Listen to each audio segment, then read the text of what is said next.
선거 당일에 하는 것보다 와서 먼저 사전 투표를 해서 편안하게.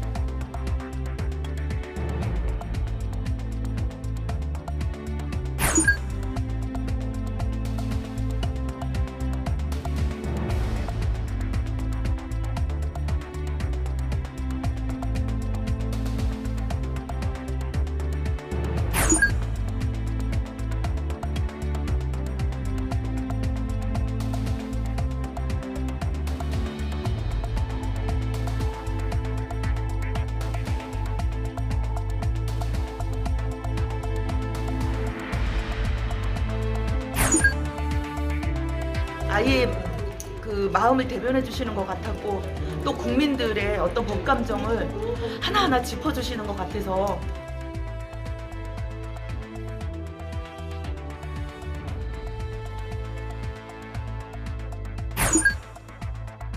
누나 입주령을 또다시 발행해서 피해자 보호 대책을 한다는 거는 암호화폐 시장에 대한 인식을 더욱더 악화시키는, 저는 굉장히 안 좋은 방식이라고 생각합니다.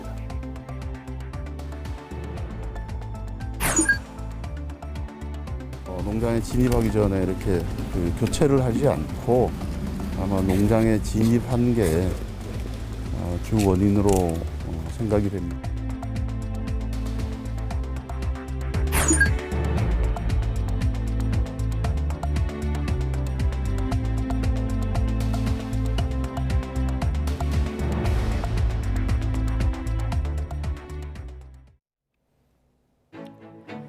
네, 여러분 안녕하십니까? 뉴스나이트 시작합니다. 닷새 남은 지방선거, 사전투표 첫날 투표율은 10.18%. 민감한 선거 전국이니만큼 여느 때처럼 공방도 계속됐지만 추경안 처리 과정은 물론이고 인사검증단, 또 공기업 민영화 문제 등을 놓고 여야가 각을 세웠습니다. 민주당은 박지원 위원장이 고개를 숙이면서 내용이 일단락되는가 싶더니 이번엔 쇄신안을 담은 유세문이 문제인가 봅니다. 잠시 취재기자 연결해서 당내 분위기 들어보고 나이트 포커스에서 분석합니다. 네, 다시 투표율 얘기로 돌아와서 4년 전 선거보다 조금 늘어난 수치인데요. 지역별로 보면 전남이 제일 높게, 대구가 가장 낮게 나왔습니다. 먼저 이윤재 기자입니다. 사전투표소 밖으로 길게 늘어진 줄이 건물 안쪽 계단까지 이어집니다. 인쇄기는 쉴 새 없이 투표용지를 찍어내고 유권자는 신중하게 지역 일꾼을 고릅니다. 지방선거 사전투표 첫날 전국 투표율은 10.18%로 집계됐습니다. 4년 전 치러진 7회 지방선거 때 8.77%보다 1.41%포인트 높습니다. 대선을 치른 지 불과 2달여 만에 치러지는 선거라는 점도 영향을 준 것으로 보입니다. 일단 시민을 먼저 생각하는 그 후보자가 되셨으면 좋겠고요. 또 말뿐이 아니라 진짜 실천으로 행동으로 보여주시는 그런 분이 당선되셨으면 좋겠습니다.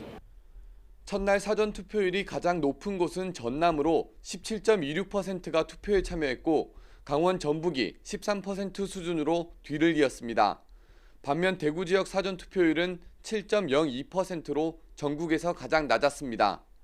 전통적인 보수 강세 지역에서 후보 사이의 지지율 차이가 크게 나고 정책 이슈도 없었던 게 원인으로 풀이됩니다. 저는 미리 결정을 했었고 선거 당일에 하는 것보다 와서 먼저 사전 투표를 해서 편안하게 이제 선거 당일에는 결과를 보고 있는 게 훨씬 나을 것 같아서 먼저 사전 투표를 하게 되었습니다. 지난 6회, 7회 지방선거에서 사전투표율 합계는 각각 11.49%와 20.14%. 토요일 이틀 차까지 합산한 이번 사전투표율은 최근 선거마다 투표율이 꾸준히 오르는 추세를 보여줄 것으로 예상됩니다. YTN 이윤재입니다. 네, 여야 모두 지지층 결집이 지상 과제로 투표를 독려하는 분위기입니다. 주요 후보는 물론 지도부도 나란히 전략 지역에서 사전 투표에 나섰습니다. 김태민 기자의 보도입니다. 사전투표 개시로 사실상 6일 지방선거에 막이 올랐습니다. 여야 지도부도 첫날부터 전략 지역을 찾아 나란히 사전투표에 나섰습니다. 투표율이 낮은 지방선거 특성상 지지층을 향한 투표 독려가 무엇보다 중요하다는 판단에서입니다. 민주당 지도부는 최대 격전지인 경기와 충청 등을 찾아 한 표를 행사했고, 대한민국의 가장 중심에 있는 이 중원 지역이기 때문에 충청북도 도민 여러분의 그 균형 잡힌 판단이 필요하다. 국민의힘 지도부는 역시 승부처 가운데 한 곳인 강원도 원주에서 사전투표를 마치고 투표 참여를 독려했습니다. 사전투표일에 투표하는 것이 더욱더 중요합니다. 우리 국민의힘 지지자 여러분들께서는 본투표 이전에 사전투표를 활용해 주시기 부탁드리겠습니다. 주요 지역 후보들도 선거운동 전 이른 아침부터 사전투표소를 찾아 각오를 새로 다졌습니다. 여러 가지 민심은 여론조사에 표현되지 않는 게 많다고 봅니다. 새로운 변화를 선택해 주실 것을 호소드리겠습니다. 많은 준비를 마쳤는데요. 이 변화의 엔진이 꺼지지 않도록 사전투표에 꼭 참여하셔서 열심히 일할 수 있는 기회를 주십시오. 최대 승부처인 경기지사 후보들은 초박빙 판세 속 한 표 한 표가 절실하다며 투표를 당부했습니다. 선거에서 이기겠다는 아주 투지를 불사르고 있습니다. 지금 여러 가지 판세는 박빙이라고 합니다. 아주 작은 표 차이로 승부가 날 수 있다고 생각을 합니다. 100표, 200표로도 갈라질 수 있는 승부라고 생각을 합니다. 그래서 1분 1초라도 허투루 쓸 수 없었고 한 분 한 분 만날 때마다 절박하지 않을 수 없었거든요. 사전투표 시작으로 선거운동 열기가 최고조로 달아오른 가운데 힘 있는 여당과 정권 견제를 각각 내세운 여야도 막판 총력전에 돌입했습니다. YTN 김태민입니다. 윤석열 대통령 부부는 사전투표 첫날 용산 대통령실 인근에서 한 표를 행사했습니다. 윤 대통령과 부인 김건희 여사는 오늘 낮 12시 7분쯤 용산구 의회에 마련된 이태원 제1동 사전투표소에서 투표했습니다. 윤 대통령 부부는 관내 투표줄에 서서 마스크를 내리고 신분 확인 절차를 거친 뒤 투표권을 행사했습니다. 윤 대통령은 수고하신다는 짧은 말만 남기고 투표소로 올라갔고 투표를 마친 뒤에도 별다른 소감을 밝히지 않았습니다. 네, 당내 대대적인 쇄신을 주문했던 민주당 박지원 공동비상대책위원장이 결국 윤호중 위원장에게 사과했습니다. 당내 갈등이 일단락되는가 싶었는데 쇄신안을 담은 공동유세문 발표를 놓고 다시 충돌하면서 민주당 내홍은 쉽게 가라앉지 않고 있습니다. 취재기자 연결해서 속보 들어보죠. 조성호 기자. 네, 정치부입니다. 네, 저녁 사이에 좀 분위기가 바뀐 것 같은데 먼저 시간 순서대로 박지원 위원장이 오늘 자신의 대국민 사과와 관련해서 윤호중 비대위원장에게 공개적으로 사과하지 않았습니까? 네, 지난 24일입니다. 박지원 위원장의 공개 사과 이후에 윤호중 비대위원장을 비롯한 당 지도부와 불협화음이 표출됐죠. 이와 관련해서 박 위원장이 SNS를 통해 입장을 밝혔습니다. 일선에서 열심히 뛰고 계신 민주당 후보들께 정중히 사과드리고 더 넓은 공감대를 이루려는 노력이 부족했다는 지적도 달게 받겠다고 했고요. 당 지도부 모두와 충분히 상의하지 못하고 회견을 했다면서 특히 윤호중 비대위원장에게 공개적으로 사과했습니다. 갈등을 촉발한 이른바 586 용태론에 대해서도 오해가 있는 것 같다면서 혁신을 막거나 시대의 흐름과 국민 요구에 부응하지 못하는 586은 물러나고 이른바 남아있는 586도 역할이 달라져야 한다는 것이었다 이렇게 해명했습니다. 인천 집중유세에 참석한 윤호중 위원장은 YTN 취재진과 만나 박 위원장 사과를 받아들인다는 뜻을 밝혔습니다. 직접 들어보시죠. 고심을 많이 하신 것 같아요. 완전한 사람은 없으니까 다 서로 노력해서 앞으로 더 많이 발전했으면 좋겠습니다. 좀 이제 많이 수용하셨다고 저희가 생각하면 되는 걸까요? 네, 그럼요. 저희 다 하나가 되기로 했으니까 걱정하지 마십시오. 네, 걱정하지 마십시오라는 답변까지 들었는데 자, 박지원 위원장 사과로 갈등이 풀리면서 두 사람이 공동 유세 나설 것이다 이런 관측도 있었거든요. 하지만 박 위원장 유세장에 나오지 않았죠? 네, 민주당 지도부가 저녁에 이재명 총괄 선대위원장이 보궐선거에 나선 인천 계양을 지역에서 집중 유세를 펼쳤는데요. 쇄신론을 둘러싼 당내 극한 갈등이 일단 봉합되고 두 위원장이 함께 유세에 나설 거란 전망이 잠시 나왔는데 예상과 달리 박지원 위원장의 모습은 보이지 않았습니다. 윤호중 위원장은 이유를 이렇게 설명했습니다. 유세장에는 박지원 위원장님 오시려고 하셨다고 들었는데 따로 아마 도착을 못 하신 것 같아요. 시간을 못 맞추신 것 같은데. 예. 하지만 박지현 위원장 설명은 크게 달랐습니다. 윤 비대위원장에게 더 엄격한 민주당, 폭력적 팬덤과 결별한 민주당 등 5가지 5대 쇄신 과제를 위해 노력하자는 공동 유세문을 발표하자고 요청했지만 결과적으로 거부당했다고 SNS를 통해 밝혔습니다. 윤 위원장의 말대로 도착 시간에 못 맞춘 게 아니라 쇄신안을 담은 공동 유세문이 무산되면서 차를 돌렸다 이렇게 주장하면서 많이 아쉽고 안타까운 마음이라고 전했습니다. 그러면서 지방선거 승리와 당의 쇄신을 위해 끝까지 역할을 다하겠다면서 자신의 제안을 받을 때까지 계속 노력하겠다고도 강조했습니다. 박 위원장의 사과 그리고 윤호중 위원장의 수용으로 지방선거를 코앞에 둔 당 내홍이 숨 고르기에 들어가는가 싶더니 또다시 수톱 지도부의 대치가 오히려 2라운드로 접어드는 양상입니다. 지금까지 정치부에서 YTN 조성호입니다. 네, 최근에 더불어민주당은 윤석열 정부가 철도와 공항, 전기 등의 공기업을 민영화하려고 한다면서 정부 여당을 향해 거세게 비판을 해왔는데요. 대통령실이 이를 검토한 적이 없다고 선을 긋자 여당인 국민의힘도 민주당이 아니면 말고식의 가짜뉴스를 퍼뜨리고 있다면서 대대적으로 역공에 나섰습니다. 백정규 기자가 취재했습니다. 지방선거를 앞두고 민주당이 윤석열 정부가 공기업 민영화를 시도한다며 거세게 몰아붙이자 대통령실이 직접 입장을 냈습니다. 대통령실 관계자는 항공, 전기, 수도 등의 공기업 민영화를 검토한 적이 없고 앞으로 추진 계획도 없다고 거듭 밝혔습니다. 공기업 민영화 논란은 지난 17일 국회 운영위원회 전체회의 김대기 실장의 이 말에서 불거졌습니다. 지금도 인천공항공사의 지분의 40% 정도를 민간한테 팔 의향이 있으신가요? 그랬으면 좋겠어요. 그래서 그 돈으로 지금 뭐 가덕도도 지어야 되고 지금 뭐 인천공항도 좀 확장해야 되고 돈 쓸 데가 너무 많기 때문에. 그러자 대통령실이 직접 나서 김 실장 발언이 개인 생각일 뿐 새 정부의 정책 방향과 다르다는 점을 분명히 한 겁니다. 지방선거에 악재로 작용할 수 있다는 판단에 불필요한 오해를 없애겠다는 의도로도 해석됩니다.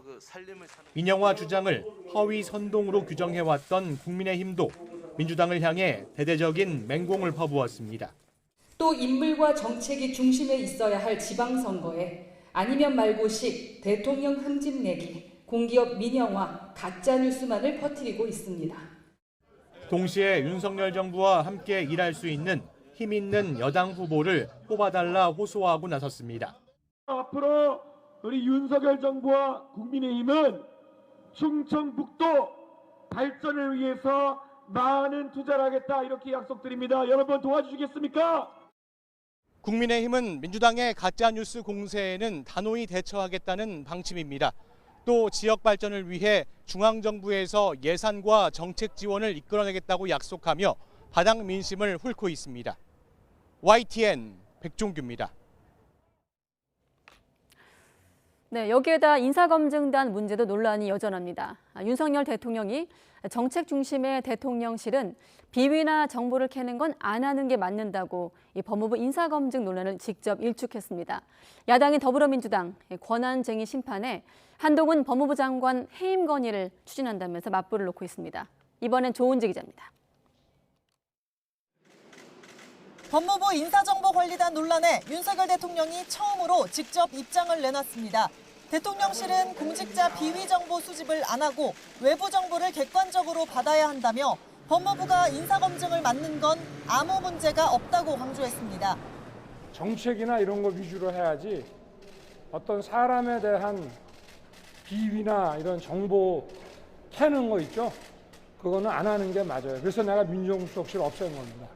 대통령 비서실이 이런 사정의 컨트롤 타워 역할 안 하고 미국의 방식대로 하는 겁니다. 윤 대통령은 정확히 58초 동안 크고 단호한 몸짓으로 열변을 토했습니다. 미국 백악관이 법무부 산하 FBI의 공직 후보자 1차 검증을 맡기듯 우리 대통령실도 인사정보관리단을 거쳐 대통령실 공직기강 비서관실에서 결과를 점검하겠다는 게 핵심입니다.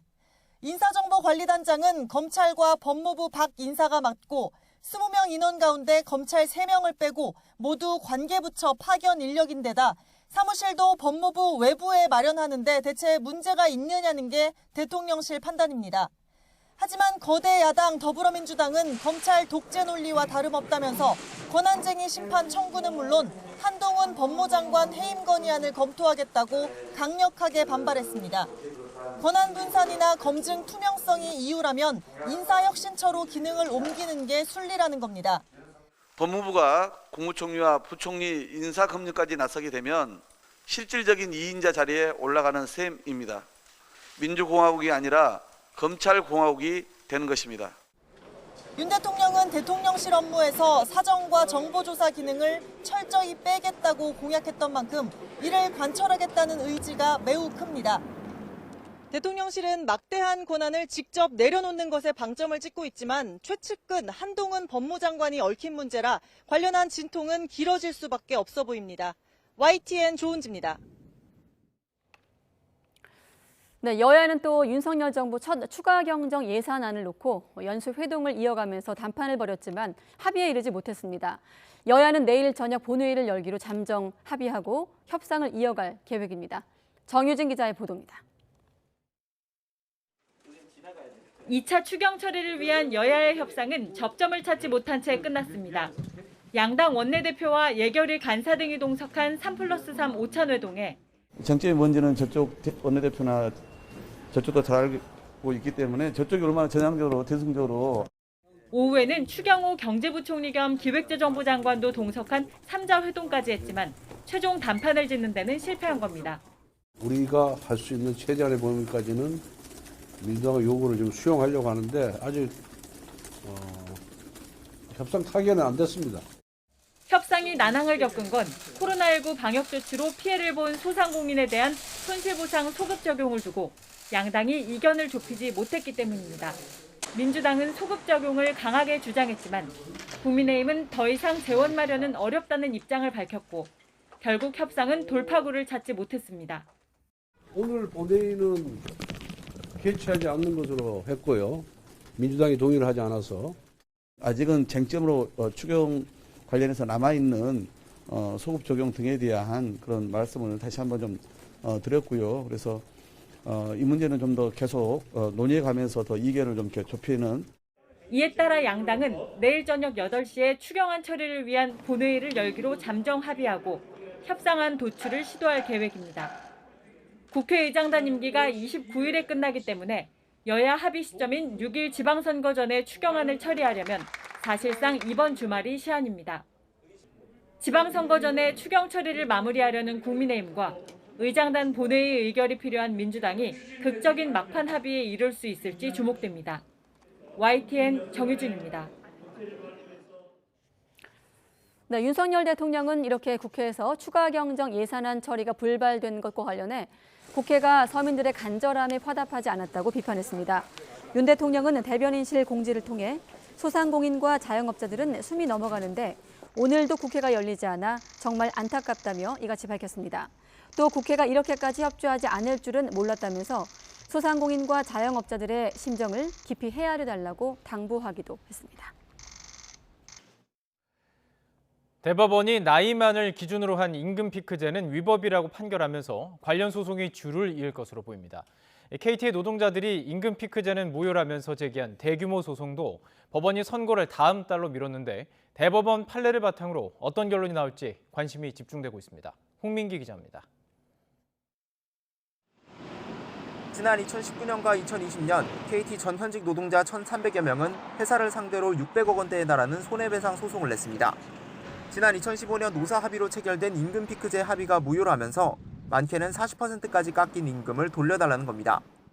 이건 아니다 싶어서 그렇게 생각하는 가운데 임금 피크제 관련 소송인단을 모집한다 이제 공고를 했더니 금방 이제 1,000명이 넘어버린 거죠. 3년 만인 지난 26일 1심 선고가 내려질 예정이었지만 법원은 판결을 미뤘습니다. 같은 날 상급 법원인 대법원이 임금 피크제 위법 여부에 대한 판결을 내리기로 하면서 이 판례를 우선 지켜보기로 한 것으로 보입니다. 앞서 대법원은 노사가 합의해 임금 피크제를 도입했더라도 합리적인 이유 없이 나이만을 이유로 한 임금 피크제는 위법이라고 판단했습니다. 또 임금 피크제 도입 목적이 정당했는지, 임금이 깎인 만큼 업무량과 강도도 줄었는지, 그렇게 줄인 임금을 신규 고용 창출 같은 원래 목적에 맞게 사용했는지 등 구체적인 기준도 제시했습니다. 다만 개별 기업의 임금 피크제는 이 기준 외에도 다른 여러 사정을 따져봐야 한다고 덧붙인 만큼 이번 KT 노동자들의 소송도 더 짚어볼 점이 있습니다. KT 측은 합의 당시 정년 보장과 경영 부담 완화를 위해 임금 피크제를 도입한다고 설명했지만 업무량을 줄이는 등 대상 조치는 따로 마련하지 않았는데 이는 임금 피크제 무효 기준에 해당할 가능성도 있습니다. 노조 집행부가 조합원 총회 없이 사측과 노사 합의를 체결하는 등 절차적 정당성이 부족한 점도 문제가 될 수 있습니다. 다만 회사에 배분되는 이익을 낮추고 임금 피크제 적용 노동자가 정년퇴직한 뒤에 이른바 시니어 컨설턴트로 채용하기로 한 점은 재판 과정에서 사측에 유리한 요소로 작용할 수 있습니다. KT 전 현직 노동자들이 제기한 이번 대규모 소송은 다음 달 1심 선고가 내려질 예정입니다. 임금 피크제에 대한 대법원 판례가 하급심에 적용되는 첫 사례인 셈이어서 이번 판결 역시 경제계와 노동계에 적지 않은 영향을 미칠 것으로 보입니다. YTN 홍민기입니다. 반복된 음주운전을 가중처벌하는 이른바 윤창호법이 잇따른 위헌 결정으로 효력을 대부분 상실했지만 음주운전을 보다 강력하게 처벌해야 한다는 사회적 분위기는 여전하죠. 대체 입법이 시급하다는 목소리가 커지고 있습니다. 한동호 기자입니다. 도로를 달리는 오토바이 뒤로 흰색 승용차가 빠르게 질주합니다. 잠시 뒤 차량에 들이받친 오토바이가 힘없이 도로에 넘어집니다. 2019년 9월 장제원 국민의힘 의원 아들 장용준 씨가 만취 상태로 승용차를 몰다가 사고를 낸 겁니다. 운전자 바꿔치기까지 했다가 징역형의 집행유예를 확정받은 장 씨는 2년 뒤 음주 측정 불응 등으로 다시 적발돼 1심에서 징역 1년의 실형을 선고받았습니다. 형님 인정하십니까? 뭐라고 진술하셨습니까? 장 씨는 이번에 헌법재판소에서 위헌 결정을 받은 이른바 윤창호법 조항이 적용된 대표 사례입니다. 이번 선고로 음주운전과 음주 측정 거부를 혼합해 2차례 이상 하면 가중처벌하는 조항은 효력을 잃었습니다. 음주운전만 2차례 이상 하면 가중처벌하는 조항은 이미 지난해 11월 위헌 결정이 내려졌습니다. 헌재는 상당히 오랜 시간이 지나 음주 금지 규정을 다시 위반한 사람에게 책임보다 과도한 형벌을 규정하고 있다는 이유를 들었습니다. 반복 위반했더라도 죄질을 일률적으로 평가하기 어려운 다양한 유형이 있고 경중의 폭이 넓은데 법정형의 하한을 일률적으로 엄하게 정해놨다는 겁니다. 비난 가능성이 상대적으로 낮은 음주운전 재범 행위까지도 법정형의 하한인 2년 이상의 징역 또는 1천만 원 이상의 벌금을 기준으로 처벌하도록 하고 있어 책임과 형벌 사이의 비례성을 인정하기 어렵습니다. 다음 달 장용준 씨의 2심 재판에선 가중처벌이 아닌 일반 규정이 적용돼 공소장이 변경될 것으로 보입니다. 대검은 수사 중인 사건의 경우 가중처벌이 아닌 일반 규정으로 기소하되 가중사유를 양형에 적극 반영하고 재판 중인 사건도 공소장을 변경하라고 일선검찰청에 지시했습니다. 윤창호법에 대한 이딴 위헌 결정에도 국회의 보안입법은 지지부진한 상태입니다. 지난해 11월 첫 위헌 선고 이후 재범 기간을 10년으로 제한하는 등의 도로교통법 개정안 3건이 발의됐지만 상임위 심사 문턱도 넘지 못했습니다. 헌재가 국민 법감정과 동떨어진 결정을 내렸다는 비판도 있지만 애초 국회가 법조항을 허술하게 만들어 위헌 결정을 자초했다는 지적도 나옵니다. 대체 입법이 마무리될 때까지 현장에서의 혼란은 당분간 계속될 것으로 보입니다. YTN 한동우입니다. 윤창호법이 추가 위헌 결정을 받으면서 검찰이 관련 사건을 음주운전 일반 규정으로 적용해서 재범에 상응하는 구형을 하기로 했습니다. 대검찰청은 헌법재판소의 윤창호법 추가 위헌 결정에 따라 이 같은 내용을 담은 후속 조치를 일선 검찰청에 지시했습니다. 이에 따라 음주운전 뒤 측정 거부로 1심에서 실형이 선고된 국민의힘 장제원 의원의 아들 래퍼 장용준 씨도 같은 절차를 밟을 것으로 보입니다. 다만 음주 측정 거부 전력자가 다시 측정을 거부한 경우를 가중처벌하는 조항은 효력을 유지하고 있는 만큼 현행대로 가중처벌할 방침입니다. 지난해 대전에서 벌어졌던 생후 20개월 여아 살인 사건, 아이스박스에 시신을 유기한 사건으로 잘 알려져 있죠. 항소심 법원이 의붓 아버지인 피고인을 영원히 사회와 격리할 필요가 있다면서 징역 30년의 원심을 파기하고 무기징역을 선고했습니다. 이문석 기자입니다. 생후 20개월 의붓딸을 성폭행하고 잔혹하게 학대해 숨지게 한 뒤 아이스박스에 시신을 유기한 끔찍한 범죄. 피고인 양정식에게 항소심 재판부는 무기징역을 선고했습니다. 원심인 징역 30년은 처벌이 너무 가볍다고 했습니다. 재판부는 20개월밖에 안 된 피해자가 처참하게 맞고 성폭행 당하는 등 비통하게 사망했다며 안타까움을 나타냈습니다.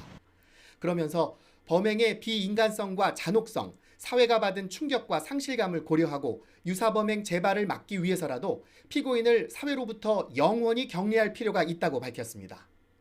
범행에 가담한 혐의를 받는 피해자 친모 정모 씨 역시 1심보다 무거운 징역 3년이 선고됐습니다. 사건을 살펴볼 때 피해자를 향한 슬픔이나 자책을 찾아볼 수 없었고 눈앞에서 잔혹한 범죄를 목격하고도 가족이나 경찰에 알리지 않는 등 범행 가담 정도가 경미하지 않다고 설명했습니다. 항소심 재판부의 판결에 방청석에선 환호가 터졌습니다.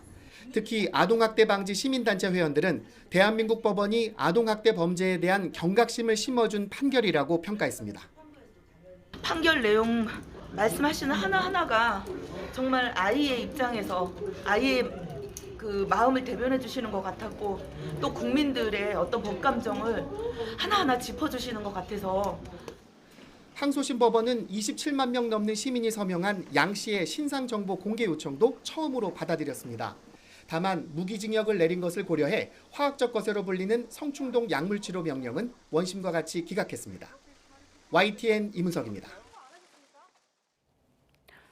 네, 테라와 루나의 가격 폭락으로 50조 원이 사라진 가운데 개발자인 권도영 대표가 새로운 가상화폐 루나 2.0을 발행한다고 밝혀 논란이 일고 있습니다. 피해자가 무려 20만 명, 권 대표는 사기 그리고 유사 수신 혐의로 고소를 당한 상황인데요. 국내 거래소들은 새 코인을 상장해 줄 계획이 없고 금융당국 역시 국내 거래소의 신중한 대응을 촉구하고 있습니다. 박병환 기자입니다. 가상화폐 루나는 지난 1일까지만 해도 10만 원대에 거래되다가 6일쯤 가격이 급격하게 떨어지기 시작했고 9일부터 99% 넘게 폭락하며 이런 수준이 됐습니다. 이에 따라 국내에만 20만 명이 넘는 루나 투자자들이 큰 피해를 봤습니다. 피해자들은 권도형 대표를 사기와 유사 수신 혐의로 검찰에 고소했습니다. 하지만 권 대표는 루나 제국의 부활을 외치며 새로운 가상화폐인 루나 2.0 발행을 강행했습니다. 테라와 루나 가상화폐를 가진 투자자들을 대상으로 진행한 투표 결과 찬성 65.5%로 발행 계획이 통과됐다는 겁니다. 권 대표는 루나 2.0을 기존 루나 보유자들에게 지급하겠다고 설명했습니다. 하지만 가상화폐 글로벌 시장에 큰 충격을 준 권 대표의 제안에 비판 목소리가 높습니다. 루나 2.0을 또다시 발행해서 피해자 보호 대책을 한다는 것은 암호화폐 시장에 대한 인식을 더욱더 악화시키는 저는 굉장히 안 좋은 방식이라고 생각합니다. 루나 사태로 정부 당국에서 가상화폐 규제 움직임을 강화하고 있는 가운데 거래소들은 루나 2.0 상장 계획은 없다고 밝혔습니다. 이미 국내 5대 가상화폐 거래소는 루나 거래를 지원하지 않고 있습니다. 금융당국도 루나 2.0에 대한 신중한 대응을 촉구한다며 압박 강도를 높이고 있습니다. YTN 박병환입니다. 네, 이런 가운데 루나와 테라 폭락으로 피해를 본 투자자들이 발행사인 테라폼 랩스의 권도형 대표와 공동 창업자 신현성 씨 등을 추가 고소했습니다. 피해자 모임은 오늘 네이버 카페에 올린 공지글에서 76명이 참여한 집단 고소장과 진정서를 서울 남부지방검찰청에 접수했다고 밝혔습니다. 앞서 다른 투자자 5명도 지난 19일 권 대표 등을 사기 혐의로 고소 고발했고 서울 남부지검은 해당 사건을 최근 다시 출범한 금융증권 범죄합동수사단에 배당했습니다. 네, 러시아의 우크라이나 침략 전쟁에 맞서 외국인 의용군으로 참전했던 특수부대 출신 이근 예비역 대위가 오늘 아침에 귀국했습니다. 이 씨는 사람들을 보호하기 위해 갔다가 무릎 부상을 치료하려고 돌아왔다면서 무단 출국 혐의에 대해선 경찰의 조사에 성실하게 임하겠다고 말했습니다. 강민경 기자가 취재했습니다. 우크라이나 외국인 의용군에 합류해 러시아군과의 전쟁에 참전한 이근 예비역 대위가 인천공항을 통해 입국했습니다. 지난 3월 정부의 여행 금지 규정을 어기고 출국한 지 거의 석 달 만입니다. 이 씨는 입국장에서 만난 취재진에게 자신은 사람을 보호하기 위해 우크라이나에 간 거라고 참전의 정당성을 거듭 강조했습니다. 많은 범죄 행위를 봤어요. 그런 것을 직접 눈으로 보니까 역시 제대로 판단했다. 전투에 참여한 경험담을 소개하며 전쟁의 참혹함을 전하기도 했습니다. 운전자가 있었는데 우리 앞에서 총 맞고 바로 쓰러졌어요. 첫 임무였고 첫 전투였는데 도착하자마자 그거부터 봤어요. 잠전 석 달 만에 귀국을 결정한 이유는 무릎 부상이 심해서였다며 치료를 마친 뒤에 돌아가서 우크라이나를 마저 돕고 싶다고도 말했습니다. 양쪽 찢어졌고 왼쪽이 더 심하게 찢어졌어요. 앞으로도 계속 전투를 해야 된다 이런 느낌이 들었기 때문에 우크라이나 돌아가고 싶습니다. 경찰 수사에 대해서는 어느 정도 예상했다며 일주일간 자가격리를 마친 뒤에 수사에 협조하고 벌도 받겠다고 밝혔습니다. 사실은 경찰이 저를 바로 체포할 거라고 생각했어요. 무조건 제가 협조하고 주는 벌 받겠습니다. 지난 2월 우크라이나 전 지역에 여행금지 경보를 발령한 외교부는 무단 출국한 이 씨를 여권법 위반 혐의로 경찰에 고발한 상태입니다. 이 씨는 혐의를 인정했지만 자신은 더 중요한 역할을 하고 왔다고 항변했습니다. 어떻게 보면 하나의 교통법으로 저는 생각합니다. 저는 삶을 보호하기 위해서 우크라이나에 갔어요. 여권법 위반이 인정되면 이 씨는 1년 이하 징역형 또는 1,000만 원 이하의 벌금을 받게 될 수 있습니다. 경찰은 이 씨가 입국하자 곧바로 출국 금지 조치하고 공항에서 간단히 면담한 뒤에 치료 경과와 건강 상태를 보고 조사 일정을 잡기로 했습니다. YTN 강민경입니다. 네, 올해 들어 처음으로 강원도 양돈 농장에서 아프리카 돼지열병이 발생했습니다. 전국으로 퍼질까 방역 당국은 비상입니다. 이러면서 돼지고기 가격 급등이 우려되고 있습니다. 홍상욱 기자가 취재했습니다. 강원도 홍천에 있는 양돈 농장. 농장 한편에서 돼지 매몰 처분이 이뤄지고 있습니다. 키우던 돼지에서 아프리카 돼지열병 ASF 감염이 확인된 겁니다. 농장 입구는 외부 출입이 완전히 통제됐습니다. 농장에서 기르는 집돼지에서 아프리카 돼지열병 발생이 확인된 건 올해 들어 처음입니다. 이번에도 가장 유력한 전파 원인으로 추정되는 건 감염 멧돼지입니다. 앞서 지난 20일 농가와 1.2km 떨어진 야산에서 ASF 바이러스에 감염된 멧돼지 사체가 발견됐습니다. 전파 위험이 큰 겨울을 무사히 보내 다소 안심한 상태였는데 우려하던 농장 전파를 막지 못한 겁니다. 농장에 진입하기 전에 이렇게 교체를 하지 않고 아마 농장에 진입한 게 주 원인으로 생각이 됩니다. 백신이 없어 치사율 100%에 이르는 가축 전염병 ASF. 방역 당국은 전파를 막기 위해 강원뿐 아니라 경기 지역 양돈 농장과 도축장, 사료 공장에 48시간 동안 이동 중지 명령을 내렸습니다. 하지만 지난 2019년 강원과 경기 접경 지역에서 시작된 야생 멧돼지 감염이 2년 만에 충북과 경북까지 내려온 상태. 전문가들은 전국적으로 벌이는 멧돼지 포획 정책에 대해서도 우려를 나타내고 있습니다. 사람들이 휘저어서 병의 확산을 가속시키고 있는 게 거의 확실한 상황인데, 근데 이걸 더 심하게 확산시키겠다라고 패러다임을 지금 바꾸고 있는 시기 되니까 전 국토에 그냥 오염화를 진행시키려고 하는 것 같긴 해요. 국내 최대 양동 밀집 지역인 충남 지역도 안심할 수 없는 상황. 사료값 상승으로 치솟는 돼지고기 값이 ASF 확산으로 더 급등하는 게 아닌지 우려가 커지고 있습니다. YTN 홍서욱입니다. 바이든 미 대통령이 아시아 순방을 마치자마자 미국 정부가 대중국 전략의 기조를 발표했습니다. 중국을 국제 질서의 가장 심각한 도전으로 규정했습니다. 미국 주도 국제 질서에 따를 수 있도록 주변의 전략적 환경을 만들겠다는 이야기입니다. 유재북 기자의 보도입니다. 대중국 전략의 종합판으로 불릴 만큼 안보와 경제, 인권 문제 등을 폭넓게 다뤘습니다. 블링컨 미 국무장관은 국제 무대에서 법과 원칙의 혜택을 가장 많이 받았고 이를 통해 눈부신 발전을 이룬 중국이 오히려 이를 훼손하고 있다고 비난했습니다. 우크라이나를 침공한 러시아와 무한한 우위를 선언한 점을 이유 가운데 하나로 꼽았습니다. 중국을 국제 질서의 가장 심각한 도전으로 규정했습니다. Under President Xi, the ruling Chinese Communist Party has become more repressive at home and more aggressive abroad. 블링컨 장관은 하지만 중국 경제를 봉쇄하거나 정치 체계를 바꾸는 등 신냉전을 추구하지는 않을 것이라고 밝혔습니다. 미국이 주도하는 국제 질서에 중국이 따라오는 것이 가장 바람직하지만 현실적으로 쉽지 않다고 분석했습니다. 그래서 중국을 둘러싼 전략적 환경을 바꾸는 방법을 찾겠다고 말했습니다. We cannot rely on Beijing to change its trajectory. So, we will shape the strategic environment around Beijing to advance our vision for an open, inclusive international system.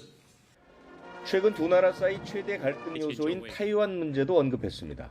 미국은 여전히 하나의 중국 원칙을 지키고 있는데 중국이 타이완의 국제기구 참여를 막는 등 강압적인 태도를 보인다고 비난했습니다. 여기에 홍콩과 티베트의 인권 문제까지 거론해 중국 정부의 강한 반발이 예상됩니다. YTN 유재복입니다. 중국은 토니 블링컨 미국 국무장관이 중국 정책을 발표하면서 중국 억압적이고 공격적이라고 규정한 것에 대해서 반발했습니다. 미국의 대중국 정책이야말로 중국을 억압해서 미국의 패권을 유지하기 위한 것이라면서 맞받아쳤습니다. 베이징에서 강성홍 특파원의 보도입니다. 중국은 토니 블링컨 미국 국무장관의 연설이 전제부터 틀렸다고 지적했습니다. 중국은 국제 질서의 수호자라면서 세계 질서를 위협하는 나라는 미국이라는 겁니다.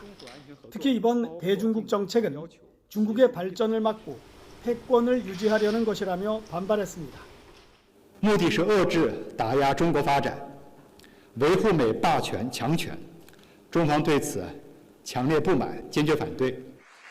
중국은 또 타이완을 부추겨 독립을 조장하는 것은 내정 간섭이고 현상 변경이라며 반박했습니다. 타이완을 무력으로라도 통일시키겠다는 기존 정책이 변함이 없다는 점도 재차 확인했습니다. 解决台湾问题，实现祖国完全统一，是全体中华儿女的共同愿望和坚定意志。中方没有任何妥协退让的空间。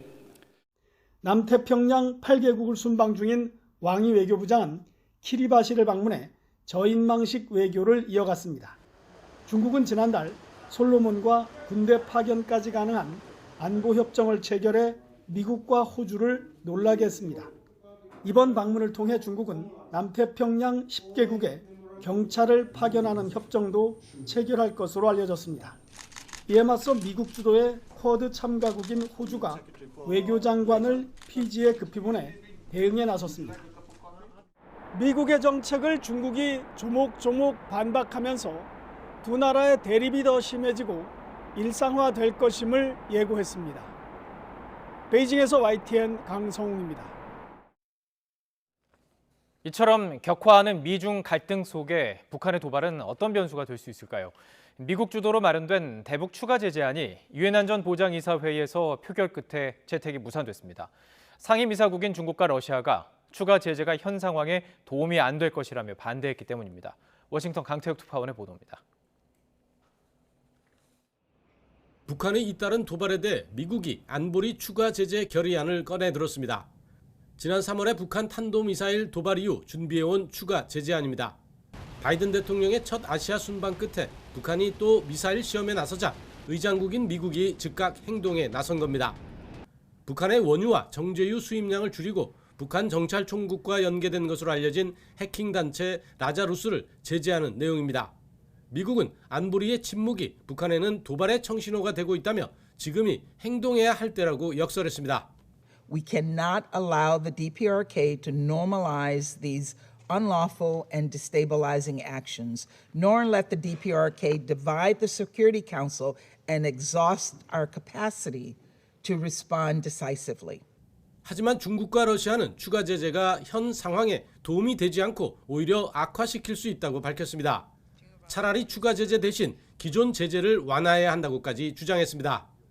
Facts have also shown that reliance on sanctions will not help to resolve the peninsula issue.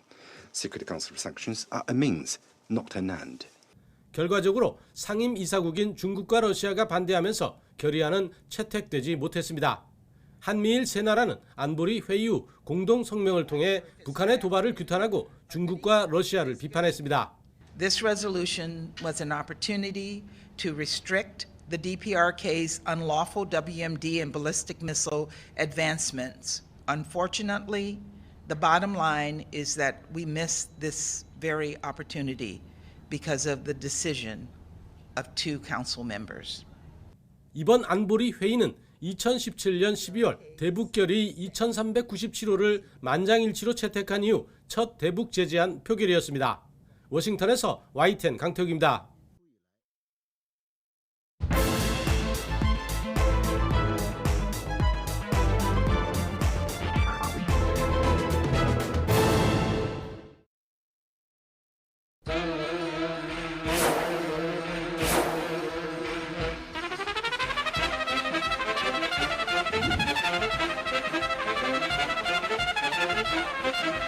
본투표보다 사전투표일에 투표하는 것이 더욱더 중요합니다. 사전투표를 활용해 주시기 부탁드리겠습니다.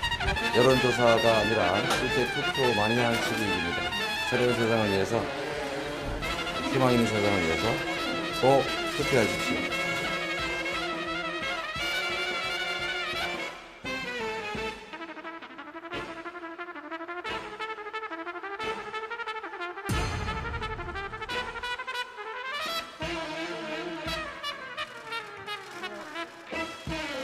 여러 가지 민심은 여론조사에 표현되지 않는 게 많다고 봅니다. 새로운 변화를 선택해 주실 것을 호소드리겠습니다. 변화의 엔진이 꺼지지 않도록 사전투표에 꼭 참여하셔서 열심히 일할 수 있는 기회를 주십시오. 누가 과연 제대로 된 정책을 만들고 또 일머리로 추진해 옮길 수 있는지 잘 보시면 어떤 사람을 선택할지 금방 평가가 되리라고 생각이 됩니다. 내 삶이 행복해지는 그런 경기도에서의 삶을 누리실 수 있도록 힘있는 정부 여당 후보로서 제가 꼭 승리를 안겨드리고 싶습니다.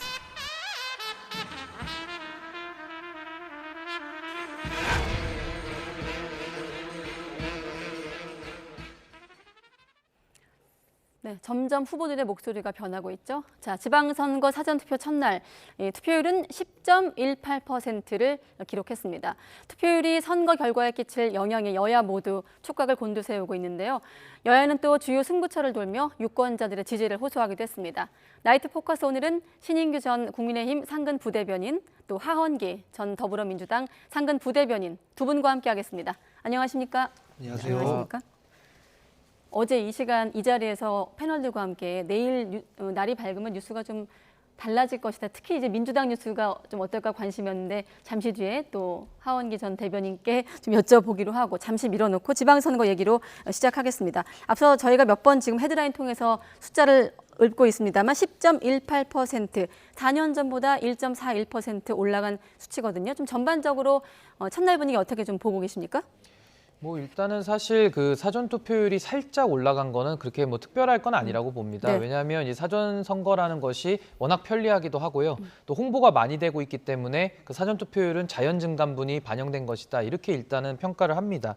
다만 이제 그 2018년도에 그 인천에 좀 사전 투표율을 전 주목을 좀 하고 싶은데 당시에 한 6.55%로 제가 파악을 했고 네. 총선의 기준으로는 인천이 10.5%였습니다. 계양구 기준으로요. 네네. 근데 지금 오늘은 이게 11.98%까지 상당히 올라갔거든요. 그래서 저는 이번에 그 사전투표에서는 가장 특기할 만한 것은 인천의 계양구의 투표율이 조금 눈에 띄었다 이렇게 평가합니다. 잠시만요. 인천은 저희가 9.64%로 지금 파악하고 있는데 조금 숫자가 계양에 대한 인천 계양구만. 네네. 말씀해 주시죠. 예, 그래서 일단은 그런 부분이 조금 특기할 만한 것이었고요. 다른 면은 상당히 예년과 비슷했다. 전 이렇게 평가합니다. 네, 인천 계양구를 좀 주목하고 계시다. 인천의 평균 투표율 이상을 좀 나타내고 있기 때문에 그만큼 이번 선거에 상징성을 갖고 있는 지역으로 평가하고 계시는 거고요. 예, 사전 투표 저도 해봤는데 편하잖아요. 이제 유권자들이 사전 투표에 대한 그 제도에 대한 이해가 끝났다고 보고요. 그래서 하나의 문화로 자리 잡혔기 때문에 점점 투표율이 올라간다고 생각을 하고 특별할 것 없이 그냥 자연스러운 현상이라고 저는 생각하고 있습니다.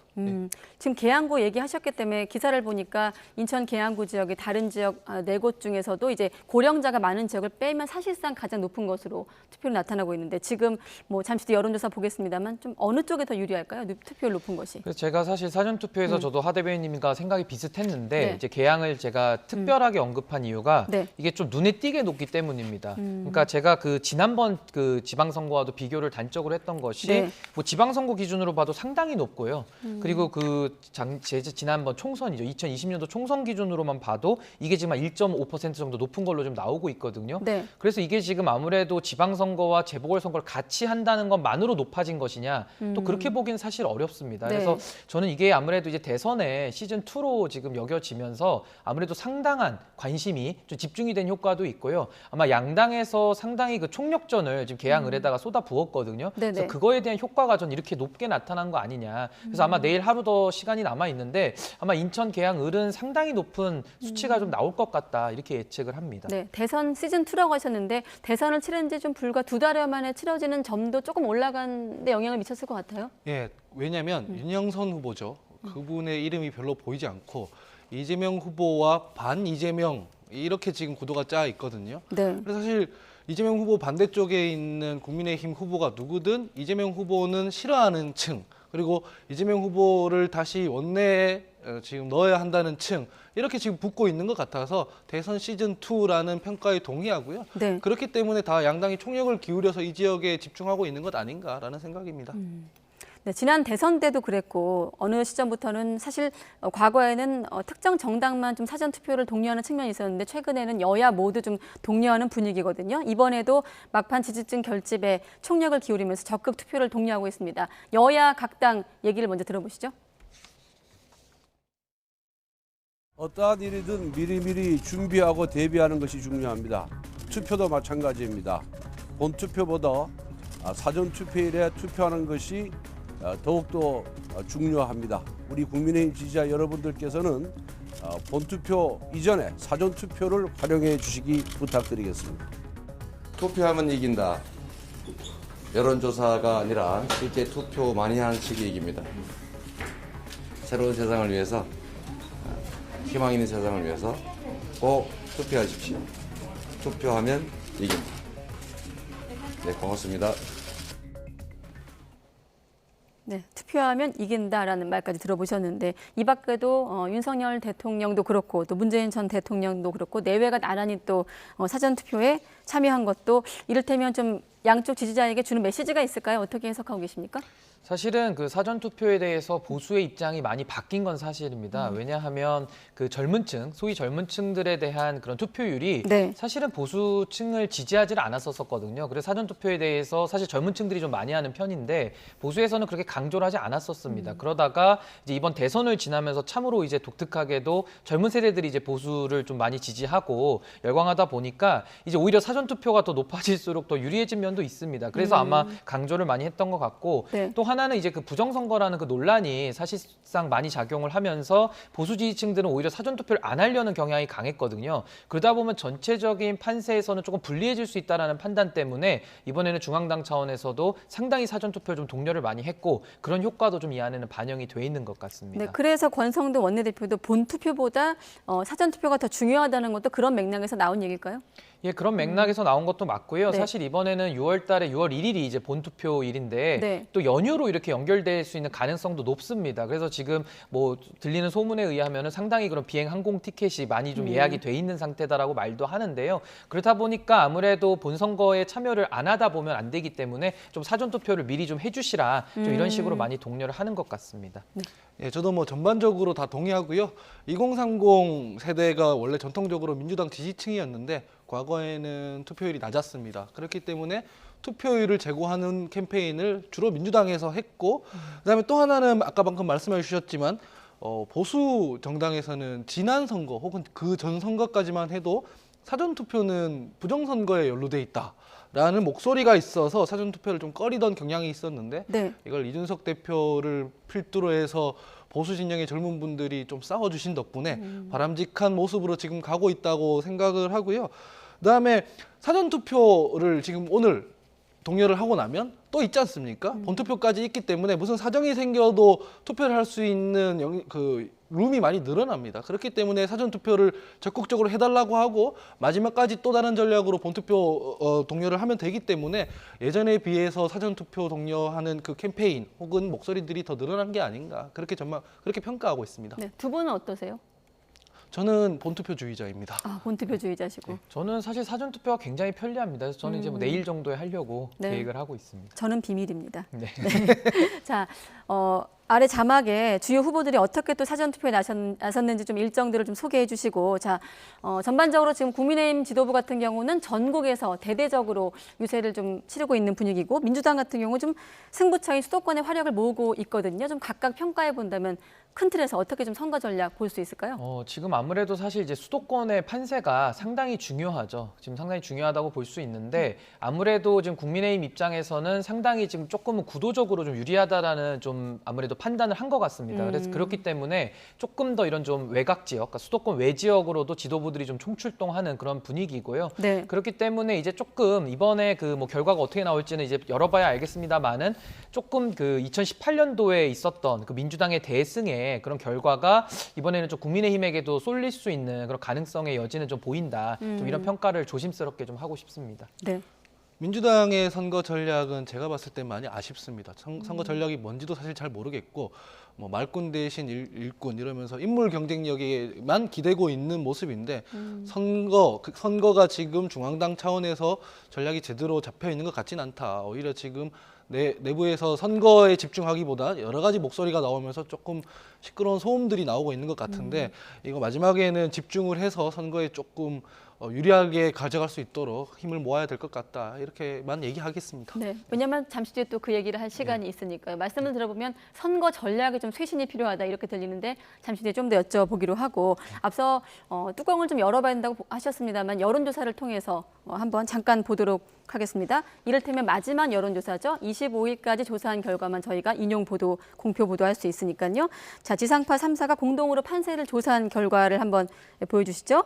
17개 광역단체 가운데 국민의힘이 9곳, 민주당이 4곳에서 이제 우세한 것으로 그리고 경합이 4곳인 것으로 이렇게 나오고 있거든요. 좀 어떻습니까? 막판 여론조사가 이제 최종 실제 결과 어떻게 이어질지 좀 지켜봐야 되겠습니다만 일단 이번 판세 어떻게 좀 해석할 수 있을까요? 지금 그림으로 보시면 아시겠지만 이제 경합 지역으로 나오는 대전 세종 부분만 이제 빨갛게 표시가 된다 그러면 거의 그 2018년도에 그 상황과 민주당의 상황과 완전히 반대로 지금 역전되는 상황이 되는 것입니다.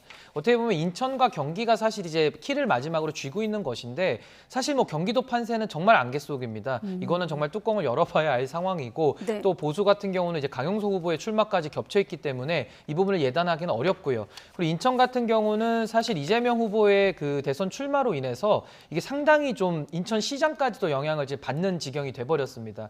그래서 저는 이제 어떻게 보면 민주당도 초반에 선거 전략이 조금 아쉽다고 생각할 수 있는 것은 아무래도 송영길 후보가 인천이라는 그 지역구 5번이나 국회의원으로 뽑아줬고 인천시장으로까지 선택을 받은 분이 서울로 경솔하게 움직였으면서 동시에 이재명 후보가 경기도 성남의 지역구가 벼슴에도 불구하고 인천으로 가는 선택을 했기 때문에 그 초반의 선택이 아무래도 이런 결과에 좀 많은 영향을 미치지 않았나 저는 이렇게 봅니다. 네, 지금 경합이 경기, 인천, 대전, 세종이거든요. 좀 만약에 경합을 좀 굳이 나눠서 본다면 그래도 좀 국민의힘이 유리한 지역 어디라고 보십니까? 예, 뭐 저 경합 지역 중에서는 사실 이제 대전과 세종 정도는 아마 국민의힘이 조금 더 바람을 타지 않을까 저는 싶고요. 아마 경기도 정도는 조금 안개 속이라고 저는 봅니다. 경기는 안개 속이고. 자, 대변인님은 어떻게 보십니까? 지금 같은 질문 드리면. 저는 바로 이런 결과 때문에 아까 전에 선거 전략이 아쉽다고 했는데 사실은 이거보다 더 많은 지역에서 우세할 수 있었습니다. 초반에만 해도. 지금 이 더불어민주당이 우세한 4곳은 호남 3곳이죠. 뭐 광주, 전남, 전북 플러스 제주 이렇게 4곳인데 원래 여기에서 세종, 경기까지도 우세했었습니다. 그리고 강원도도 해볼만 했고요.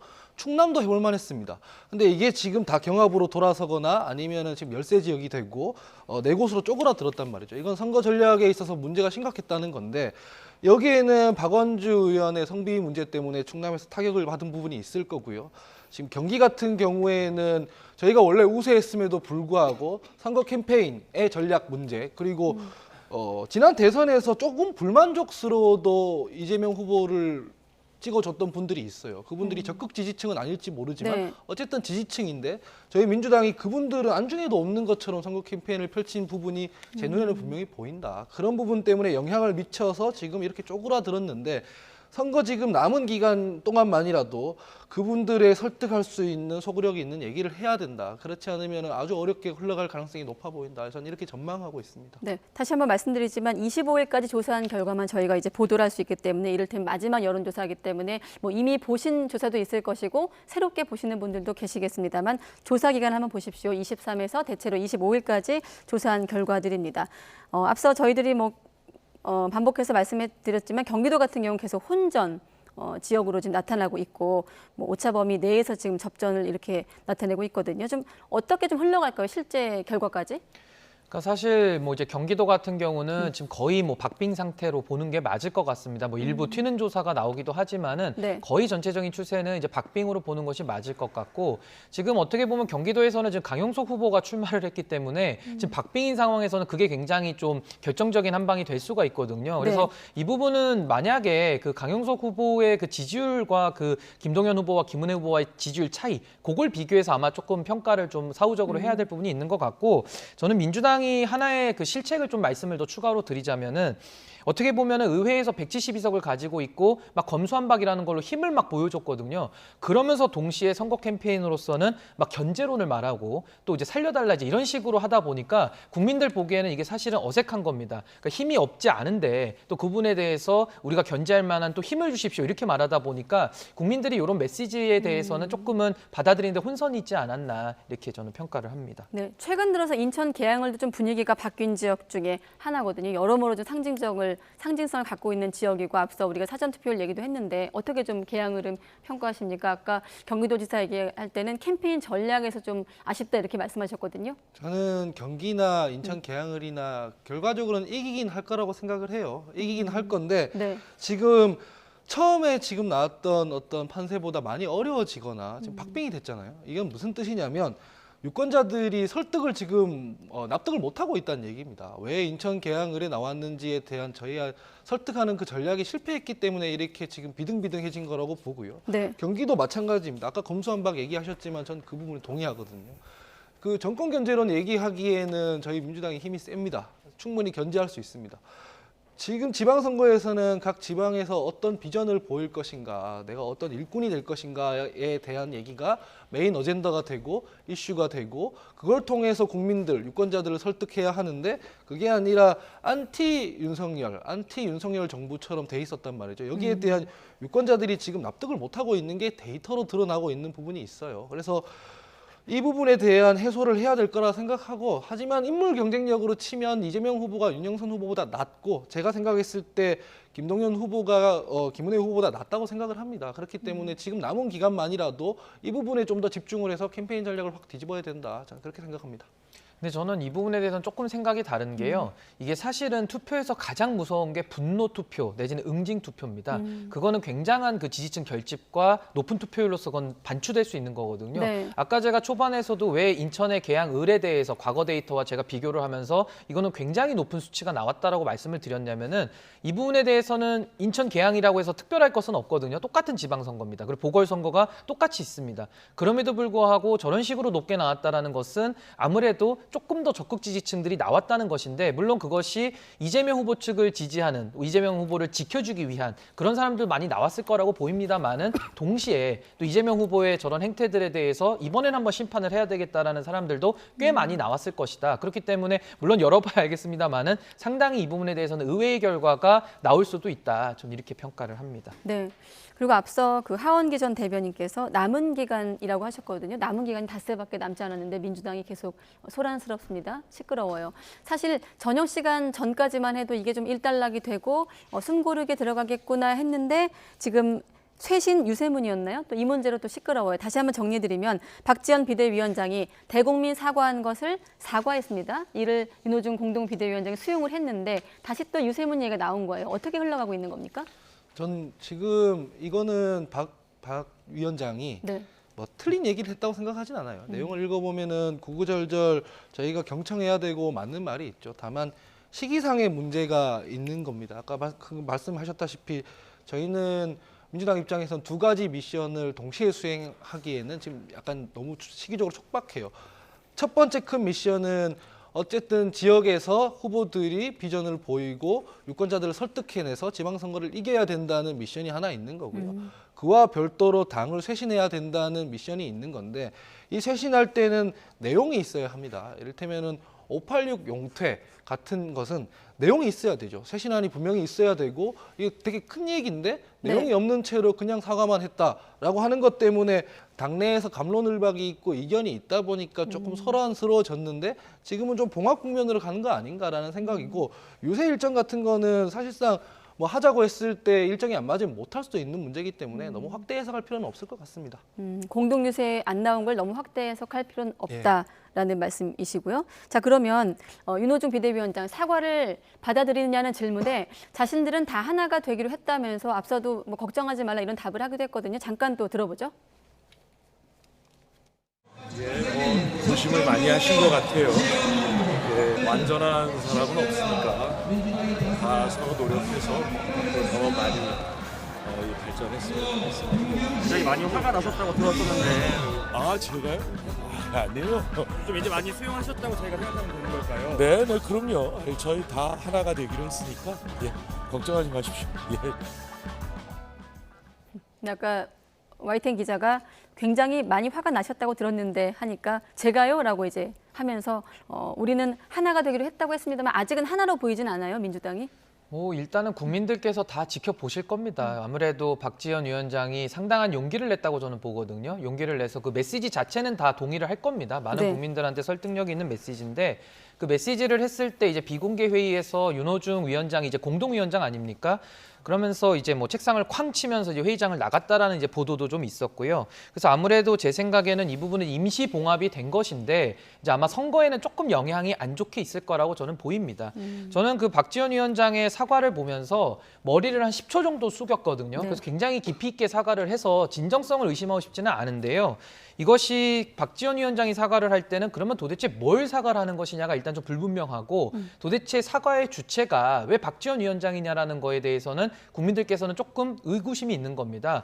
그러면서 동시에 나를 믿어달라라고 하면서 586 용태론을 말했는데 국민들 입장에서는 나를 믿어달라 그러면은 믿음의 신뢰, 담보되는 것들이 있어야 되는데 박지원 위원장이 지금 위원장 된 지가 얼마 되지 않았거든요. 그렇기 때문에 국민들 입장에서는 믿어달라고 하지만은 그 말이 그렇게 와닿지가 않는 겁니다.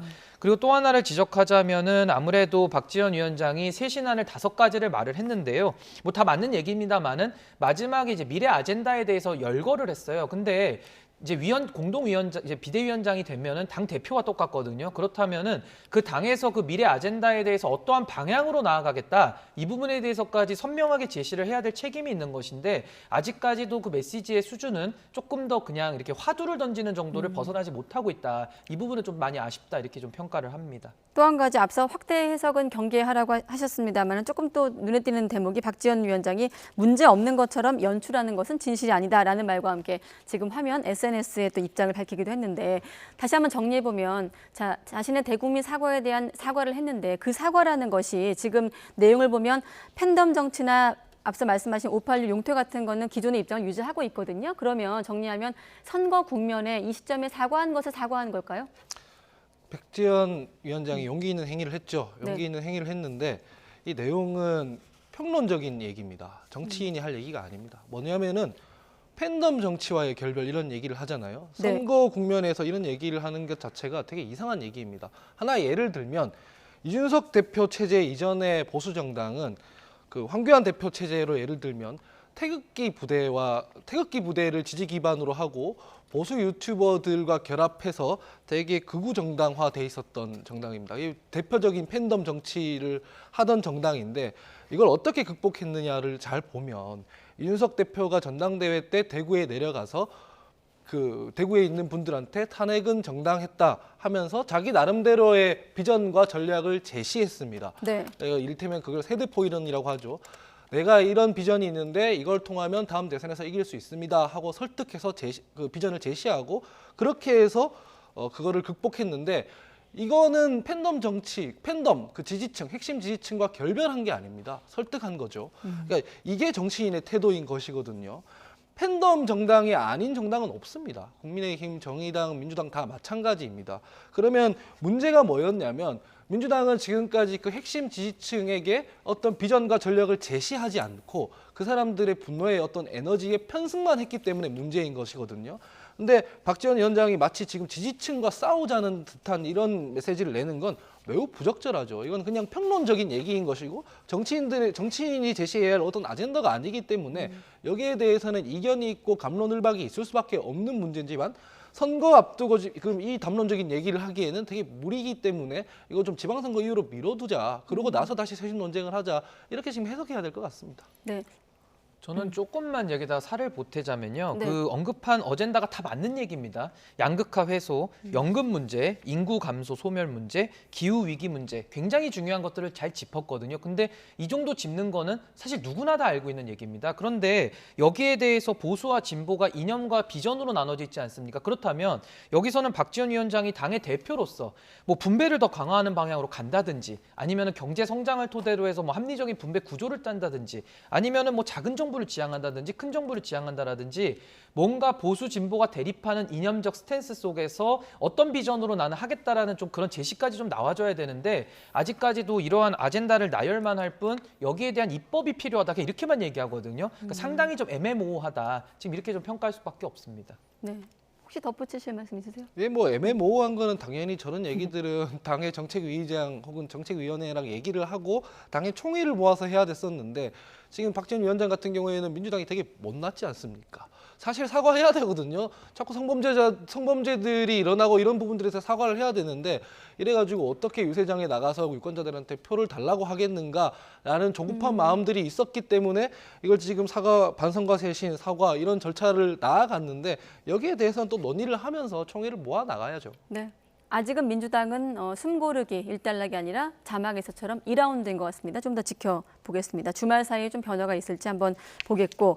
자, 여권에선 새 국무조정실장 인선 문제 놓고 긴장감이 고조되고 있는데 어제는 권성동 원내대표가 한덕수 총리의 고집이다 이러면서 좀 강경한 기류가 흘렀는데 오늘 조금 바뀌었거든요. 어떻게 얘기하고 있을까요?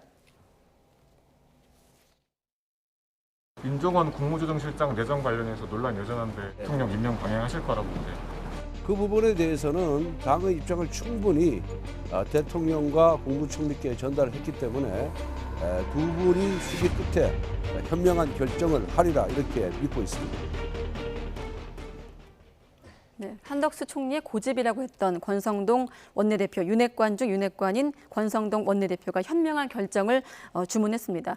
뭐 정치 뉴스를 많이 전해드렸습니다만 오늘만큼 좀 행간이 복잡하게 들리는 좀 뉴스도 좀 드문 것 같은데 어떻게 좀 들을 수 있겠습니까? 일단은 사실 그 국무조정실장이라는 자리를 좀 설명을 드려야 될 것 같은데요. 네. 이제 국무총리는 헌법기관이고 이제 어떻게 보면은 대통령을 보좌하는 최측근 기관입니다. 내각을 통할하고요. 그 국무조정실장은 그 국무총리를 가장 지근거리에서 서포팅하는 조직입니다. 네. 그래서 국무총리실은 국무조정실장하고 국무총리 비서실장으로 이제 구별이 되는데요. 사실상 이 국무조정실장이 군대로 치면 이제 야전사령관의 역할을 하면서 각 부처들을 조율하고 이제 장악해가는 그런 역할을 하는 상당히 중요한 요직인 겁니다. 그렇기 때문에 이 부분에 대해서는 저는 객관적으로 국무총리의 그런 인사 추천 이런 것들이 좀 우선해야 된다고 봅니다. 같이 호흡을 맞출 사이이기도 하거니와 어떻게 보면은 뭐 책임 총리 얘기도 나옵니다만은 국무총리가 국무조정실장 한 분도 선임을 추천하지 못한다 그러면은 사실상 그 국무총리에 대해서 의구심을 가질 수밖에 없지 않겠습니까? 그럼에도 불구하고 이번에 그 추천하신 인사를 보면요. 문재인 정부 시절에 경제수석을 지냈고 저희 국민의힘에서 많이 비판했던 비전과 철학이 다르다라고 비판했던 분이 이번에 국무조정실장으로 지금 청거가 된 겁니다. 그렇기 때문에 저는 한덕수 국무총리의 인사권이라든지 여러 가지 청거권을 저는 존중은 합니다만은 이것은 건강한 그 대여 관계, 그러니까 청와대와 여당과의 관계가 상당히 이거는 좀 저는 건강한 모습을 좀 보여주고 있다 이렇게 보거든요. 왜냐하면 권성동 원내대표가 뭐 이유 없이 반대한 것이 아니고요. 우리 정부와 비전과 철학이 안 맞을 수 있다. 이 부분에 대해서는 검증이 필요하다 이런 식으로 지금 어떻게 보면 대외적으로 반대 의견을 낸 겁니다. 그래서 저는 이 부분에 대해서는 아무래도 막후에서 좀 더 조율돼야 될 필요성이 높은 것인데 조금 지켜보면서 좀 건강한 여당과의 청와대와의 관계를 보여준 그런 대표적인 사례가 될 것이다. 저는 이렇게 봅니다. 아, 그러니까 당정 간의 어떤 이런 미묘한 이상기류가 불협화음으로 비춰지고 있습니다만 그게 아니라 건강한 토론의 하나 과정이다. 이렇게 좀 보시는 거군요. 굉장히 저는 이거는 좋은 모습이라고 저는 봅니다. 하지만 여권에선 허수아비라고 하고 있습니다. 한덕수 총리를 허수아비로 길들이려 하고 있다라고 또 얘기하고 있어요, 민주당은? 저는 뭐 인사야 뭐 대통령의 권한이니까 거기에 대한 얘기보다는 아까 방금 말씀하신 거에 다 동의하거든요. 책임 총리제 하기로 했지 않습니까? 장관도 책임 장관제 하기로 했고 그래서 한덕수 총리가 추천하는 인사에 대해서 이렇게 공개적으로 반발하는 거는 뭘로 보이냐면 윤핵관이라고 하죠. 권성동 원내대표가 당내 어떤 헤게모니를 강화하는 과정으로 보입니다. 왜냐하면 내가 얘기를 하면은 대통령도 입장을 바꿀 수 있다라는 걸 보여주기 위한 게 아니면 이해가 잘 안 됩니다. 왜냐하면 당정청 회의기구는 얼마든지 만들어서 내부적으로 논의하고 의견을 넣고 그 과정에서 검증을 하고 할 수 있는 건데 지금 권성동 원내대표의 행위는 정치 행위거든요. 여기에 대해서 뭐 당정 불협화음 이렇게까지는 보지 않습니다. 왜냐하면 이게 뭐 그럴 사안은 아닌 것 같고 다만 이 인사를 통해서 권성동 원내대표가 당 내에서 그립을 좀 쥐는데 어떤 한 국면이 되지 않을까 생각할 뿐입니다. 네, 사실 역대 정부에서 이제 출범할 때 국무조정실장 자리 놓고 이렇게 또 잡음이 들렸던 것도 이례적이니까요. 이것도 한번 지켜보겠습니다. 그리고 추경안 협상 문제 일단 불발되고 내일 저녁에 처리를 하는 것으로 잠정 합의가 됐는데 뭐가 쟁점인 걸까요? 지금 그 소상공인들이 상당히 어렵습니다. 그리고 여야가 이견이 없이 소상공인들에 대해서는 상당히 빠른 시일 안에 지급을 하자 네. 이런 식으로 지금 합의가 된 것이고 또 손실보상이라는 것은 사실 이게 헌법에 규정이 된 것인데요. 이것은 당연히 국가가 해야 될 의무인 겁니다. 그렇기 때문에 신속하게 지금 집행이 돼야 되는 것인데 지금 뭐 가장 큰 이견이라고 하면은 소급 적용을 해줄 것이냐 말 것이냐 이제 이걸 가지고서 아마 그 네. 지원 범위에 대해서 지금 논쟁이 있는 것 같아요. 근데 저는 뭐 그 구체적인 세부적인 뭐 수치까지 여기서 논쟁할 건 아니지만은 조금은 이건 국민들의 지금 어려움을 좀 더 생각한다 그러면은 여야가 좀 대승적인 차원에서 이 부분은 추경을 신속하게 지급하고 아무래도 그 지급이라는 것이 시기를 놓쳐버리면 사실상 이미 다 뭐 파산한 다음에 지급하는 건 아무 의미가 없지 않습니까? 그래서 이 부분에 대해서는 조금 여야가 좀 기싸움을 하는 걸로 보이는데 조금 더 그 대선 이전의 자세로 좀 돌아가서 좀 신속하게 이건 추경을 좀 집행하는 것이 옳지 않겠냐 저는 이렇게 네. 봅니다. 일단 물리적으로는요. 지방선거 전에 이제 추경안 처리하려면 지금의 국회의장단 임기가 29일까지이기 때문에 그 전에 이제 좀 절차를 마쳐야 되는데 일단 내일 본회의 전망과 함께 지금 대통령도 서민들의 간절함에 대해서 국회가 화답하지 않고 있다. 이렇게까지 협조하지 않을 줄 몰랐다라고 얘기하고 있고요. 저는 뭐 소급 적용 이게 윤석열 대통령의 공약 아니었습니까? 그래서 그 공약을 좀 지켜서 지방선거를 앞두고 찔끔찔끔 하지 말고 제대로 된 그 추경을 해서 제대로 된 보상을 하자는 얘기가 왜 국회에서 협조를 안 했다는 얘기가 되는지 모르겠습니다. 일단은 이런 얘기를 하려면 대통령께서 사과를 하셔야죠. 내가 공약은 이렇게 했지만 이거 못 지키겠다. 그거는 이러이러한 사정이 있기 때문인데 앞으로 이거에 대해서 어떻게 지킬지에 대해서는 좀 논의를 하겠다. 다만 힘든 분들이 있으니까 지금 야당에서 협조를 좀 해달라. 지금 할 것부터 해놓고 난 뒤에 나중에 논의를 하자. 이렇게 얘기를 해야 하는데 그게 아니라 지금 자기 공약을 안 지키는 상황에 있는데 국회에서 지금 협조를 안 해줘서 그렇다라는 건 이해하기 어렵고요. 민주당도 추경하지 말자는 게 아닙니다. 하지 말자는 게 아니라 소급 적용을 포함해서 제대로 형평성을 고려해서 하자는 얘기이기 때문에 이런 부분들에 대해서는 지금 정쟁으로 끌고 가지 말고 여야가 대승적인 차원에서 조금 결단을 하고 합의를 했으면 좋겠다는 생각입니다. 뭐 일부 맞는 말씀도 있는데요. 근데 어떻게 보면 사실은 문재인 정부에서 손실보상이 안 됐던 가장 큰 원인은 기재부 장관이었던 이제 홍남기 장관이 상당히 완강하게 반대를 하지 않았습니까? 그러니까 어느 정도 그 국가 재정 상태라는 거는 또 고려를 안 할 수는 없는 겁니다. 그렇기 때문에 사실은 그 완강했던 입장에서 지금은 이제 36.4조, 이제 36조 정도까지 지금 온 겁니다. 근데 왔는데 이제 민주당은 이제 51조 범위로 지금 하자는 지금 이견인 거거든요. 그러니까 이런 액수에 대한 부분은 조금 서로가 이거는 조율을 한다면은 충분히 저는 합의가 될 수 있다고 보고요. 결국은 여야가 이렇게 대치하면서 결국은 합의가 결렬되고 결국은 지급이 안 돼 버리면은 피해는 국민들만 보지 않습니까? 그러니까 이 부분에 대해서는 조금 민주당 입장에서도 본인들이 주장하고자 하는 범위들이 있을 텐데 그런 부분에 대해서는 조금은 이제 기재부의 입장도 그 전에 홍남기 장관 때보다는 조금 더 진일보한 상태이기 때문에 이 부분에 대해서는 조금 대승적인 차원에서는 서로 좀 협조하는 것이 좋지 않겠냐? 저는 이렇게 봅니다. 완벽히 동의하고요. 저희도 저희가 집권했을 때 무능했던 부분들에 대해서 반성이 필요한데 제가 말씀드리는 거는 국민의힘도 야당일 때 얼마나 많이 비판했습니까? 왜 손실보상 소급 적용 안 하냐 이런 얘기를 많이 했지 않습니까? 근데 집권했다고 해서 입장이 뒤집어지고 이런 핑계들을 찾는 것 그 이전에 일단은 사과부터 하고 반성부터 하고 우리가 집권해서 해보려고 하니까 이런 문제들이 있었다라는 얘기를 해야지 이걸 정쟁으로 끌고 가는 거는 부적절하다 이런 말씀을 드립니다. 네. 아무튼 권성동 원내대표가 일요일에 열릴 가능성도 배제하지 못한다고 한 상황이고 내일 저녁에 이제 이 추경안 처리 위한 본회의를 열기로 합의를 했기 때문에 한번 또 내일 뉴스를 지켜보겠습니다. 자, 그리고 앞서 대통령 얘기를 했는데 대통령이 이 법무부 인사검증 논란에 대해서도 단호한 몸짓으로 앞서 저희 조은지 기자가 뭐라고 표현했냐면 58초 동안 크고 단호한 몸짓으로 열변을 토했다고 했거든요. 좀 어떻게 얘기했는지 대통령 얘기부터 들어보시죠. 미국이 그렇게 합니다. 네. 그리고 대통령 비서실에서 정책이나 이런 거 위주로 해야지 어떤 사람에 대한 비위나 이런 정보 캐는 거 있죠? 그거는 안 하는 게 맞아요. 그래서 내가 민정수석실 없앤 겁니다. 사전 컨트롤 파워나 옛날 특감단 이런 거 있죠?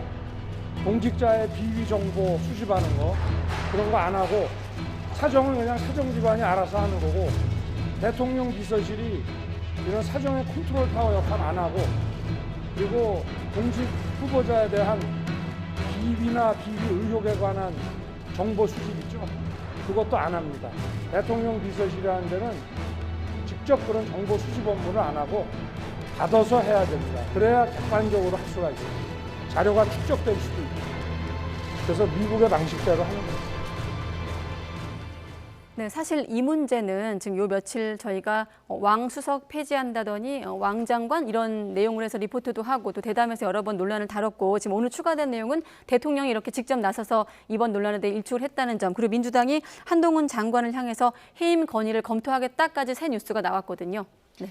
이 부분은 사실 그 윤석열 대통령의 상당히 저는 확고한 소신이라고 봅니다. 그러니까 어떻게 보면은 사실 윤석열 대통령이 과거에 검찰총장을 지내지 않았습니까? 네. 검찰총장을 지내면서 사실 청와대에서 가장 권력이 세다고 할 수 있는 민정수석과의 그런 관계들을 다 몸으로 겪으신 분이거든요. 그렇기 때문에 이 부분에 대해서는 그 제왕적 대통령제를 이번 차제에 해결을 해야겠다라는 저는 확고한 소신이 있다고 봅니다. 저는 그것이 두 가지로 나타났다고 보는데요. 하나는 민정수석실 폐지라는 걸로 나타났고 두 번째는 청와대 이전으로 저는 나타났다고 보는 겁니다. 그래서 이런 식으로 가고 있는데 사실은 원래 기존대로 하자면은 청와대 내에서 민정수석실이 살아있다는 전제 하에서 인사수석실이 인사를 추천을 하면 민정수석실에서 검증을 하는 그러니까 어떻게 보면 청와대 내부에서 이게 다 이루어졌던 기능이었는데 지금 윤석열 대통령은 인사 검증 기능만을 떼서 내각에다가 주자는 겁니다. 내각에다가 주게 되면은 내각은 청와대에서 어떻게 보면은 인사를 전행하는 것이 아니라 내각의 검증 기관에 대해서도 국회에서 통제를 할 수 있거든요. 그래서 이런 장점들이 있기 때문에 저는 이 부분에 대해서는 윤석열 대통령의 확고한 소신인 것 같고 다만 저는 사실 이제 법무부에 놓는 거에 대해서는 지금 좀 이견이 있는 것 같습니다. 그래서 이 부분에 대해서는 조금 더 야당의 목소리도 좀 귀 기울여 들으면서 조금 더 이건 타협안을 좀 찾아볼 수 있지 않을까 전 이렇게 조심스럽게 예측을 합니다. 네, 그런 부분들은 이제 법 위반 가능성을 제기하고 있기 때문에 아마 하신 말씀인 것 같고요. 네. 미국에서도 한다라는 얘기가 아마 FBI 얘기겠죠. 근데 미국 FBI 국장의 임기는 10년입니다. 그리고 현직 FBI 국장인 크리스토퍼 레이 국장인데 이분 트럼프 대통령이 임명했습니다. 그렇기 때문에 지금 한동훈 법무부 장관 체제에서 미국 FBI처럼 한다는 건 안 맞습니다. 안 맞는 얘기고요. 그다음에 제왕적 대통령제를 해소한다고 했는데 청와대에서 민정수석을 없앴는데 최측근을 법무부 장관에 인사하고 거기에 민정수석실에서 하던 기능까지 다 이관했다. 과연 그게 제왕적 대통령제를 해소하는 길인지 잘 모르겠고 이 얘기가 설득력이 있으려면 한동훈 법무부 장관 인사를 뒤로 밀었거나 조금 참았어야죠. 근데 그게 아니라 자기 측근에게 이만한 권력을 주면서 나는 제왕적 대통령제 하는 게 아니고 미국에서도 하는 방식이다. 이거는 시스템을 좀 붕괴시키는 게 아닌가 싶어요. 그래서 우려가 좀 큰 부분이 있다. 이런 말씀을 드립니다. 네.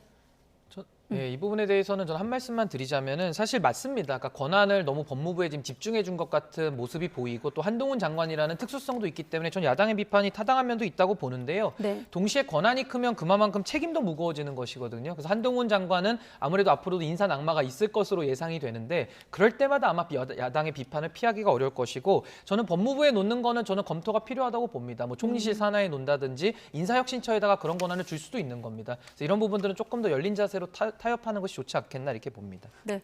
자, 그리고 한 가지 질문만 더 하고 마무리하겠습니다. 장관 인사 관련된 건데 사실 여성 장관을 좀 인선하면서 인사 기조가 좀 전환된 건 아니냐 이런 평가를 받았거든요. 여기에 이제 박지원 전 국가정보원장은 대통령을 향해서 순발력이 보통이 아니다라고 이제 긍정적인 평가를 하기도 했습니다만 일단 민주당은 김승희 후보자를 향해서 낙마, 총공세를 펼치고 있습니다. 예전에 뭐 문재인 전 대통령을 향한 뭐 이를테면 발언 논란까지 포함해서 공세를 하고 있어요.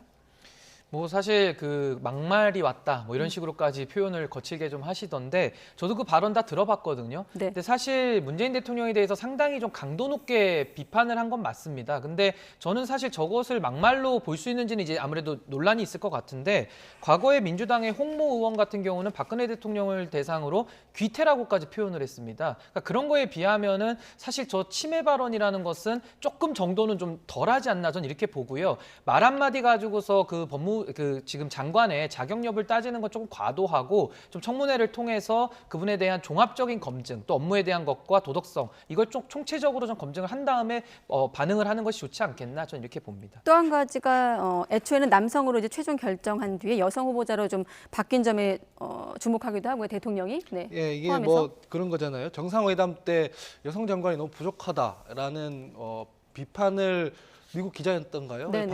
받고 나서 이렇게 지금 바뀌는 모습을 보여줬는데 저는 긍정적으로 평가합니다. 이게 비판받고 지적받으면은 고치려고 하는 모습은 긍정적으로 평가하고요. 다만 지난번 제가 뉴스나이트 이 시간에 나와서도 말씀을 드렸는데 네. 인사는 좀 시스템으로 하자 이런 얘기입니다. 그러니까 정호영 지명자 때도 마찬가지였지만 급하게 이렇게 막 어디 한마디 들으면은 다시 인사를 하고 이렇게 하니까 자꾸 문제가 나오는 게 김승희 후보자는 막말만 있는 게 아니라 세종시 갭 투자 이런 얘기들도 지금 나오고 있는 거지 않습니까? 그래서 지금 인사는 시스템을 만들어서 한 3배수로 줄인 다음에 이러저러저러한 사람이 좋겠습니다라고 실무자들이 검증을 한 다음에 마지막에 대통령이 고르는 형식으로 가야지 대통령이 한마디 지적받고 나면은 바꾸고 이거는 지금 계속 문제가 나올 거다. 그러니까 시스템부터 설계하는 걸 먼저 하자 이런 얘기를 드립니다. 인사를 시스템으로 하자라는 제안을 하셨기 때문에 또 마찬가지로 질문을 드리면 지금 박지원 전 원장이 호남도 배려한다면 박수가 쏟아질 거란 말도 덧붙였거든요. 좀 포함해서 인사 관련해서 좀 주문을 하신다면 어떤 좀 제안이 있을까요? 예, 사실 지역 안배 같은 것도 가능하면 하는 것이 전 좋다고 봅니다. 네. 아무래도 그런 것들이 좀 영향이 있기 때문에요. 근데 저는 사실 대통령께 건의를 드린다면은 조금 인재풀을 정말 좀 넓게 썼으면 좋겠습니다. 우리나라의 대한민국의 그 많은 전문가들이 있거든요. 네. 그래서 조금 더 공직 사회에 신선한 바람을 좀 불어일으켰으면 좋겠다는 바람이 있습니다. 그러니까 공직기강 비서관 예를 들면 임명할 때도 신인규 부대변인 같은 경우도 법률가 아닙니까? 저런 분들 국민의힘 당 차원에까지 해서 임명하면 얼마나 좋습니까? 검찰 위주로 그 자기들끼리만 이렇게 임명하면은 좁아지고 결국 문제가 생기기 마련입니다. 네, 방송 통해서 직접 또 추천도 하시네요. 네, 지금 추천한 겁니다. 부담스럽습니다. 네, 오늘은 여기서 훈훈하게 마무리하겠습니다. 또 내일 정치권 뉴스 또 속보로 확인하시기 바랍니다. YTN 통해서. 자, 오늘은 신윤기 전 대변인 또 하원기 전 대변인 두 분과 함께했습니다. 고맙습니다. 감사합니다.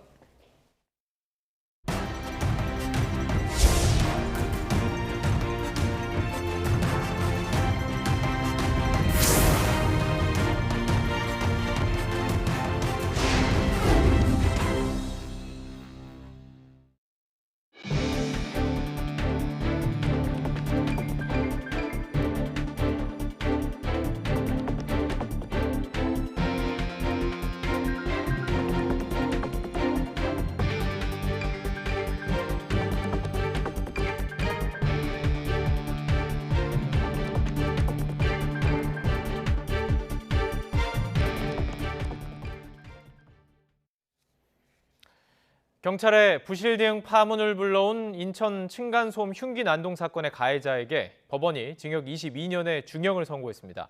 피해 가족들은 범행 현장을 이탈한 경찰들이야말로 엄벌이 필요하다고 목소리를 높였습니다. 정현우 기자의 보도입니다.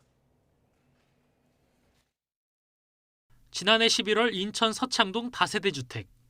층간소음 다툼 신고가 접수된 3층에서 비명이 들린 직후 20대 순경이 계단으로 도망쳐 내려옵니다.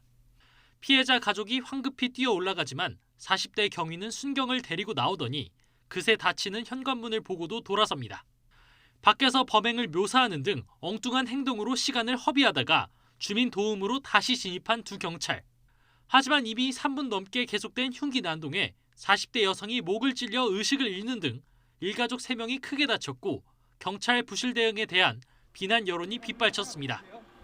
당시 흉기를 휘두른 40대 윗집 남성 A씨는 살인 미수 혐의로 구속 기소돼 1심에서 징역 22년에 중형을 선고받았습니다. 재판부는 A씨가 아래층 가족이 소음을 일부러 낸다는 망상에 사로잡혀 목장갑과 흉기를 준비해 살해하려 한 사실이 인정된다고 밝혔습니다.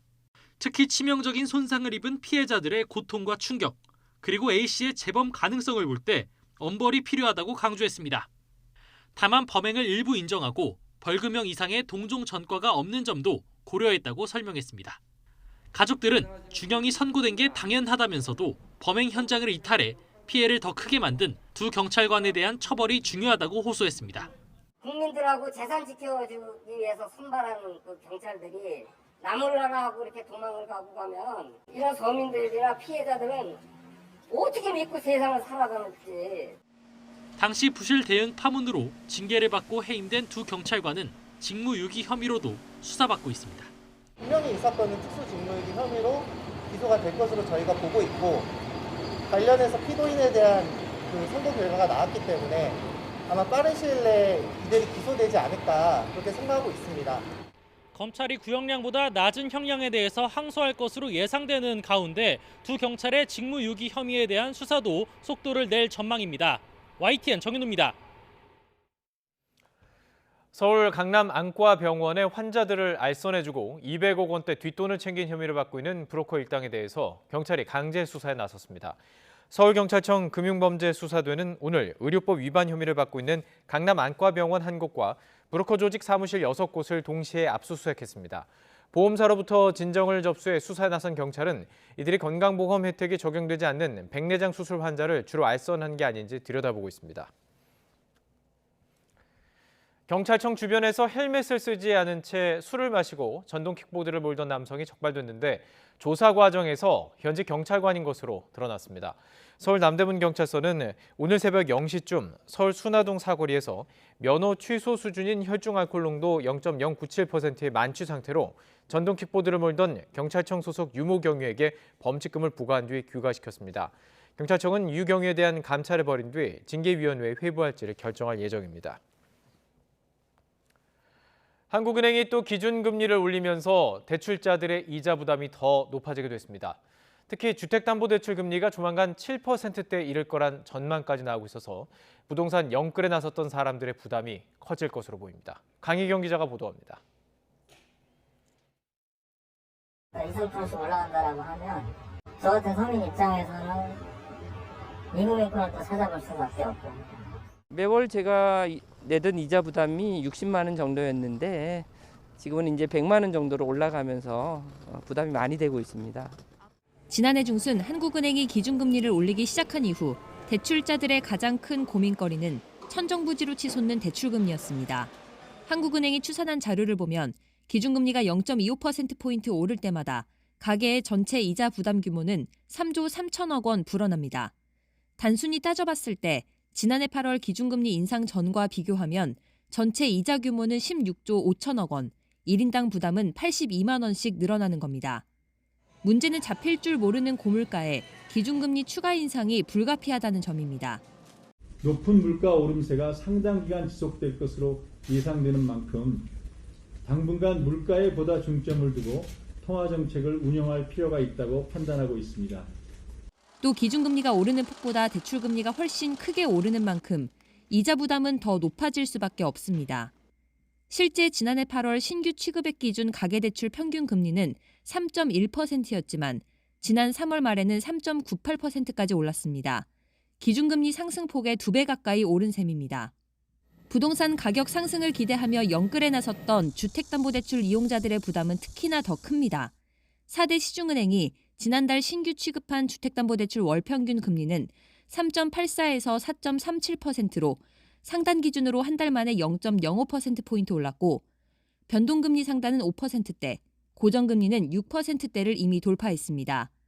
주택담보대출 7%대 시대의 현실화 가능성이 언급되는 이유입니다.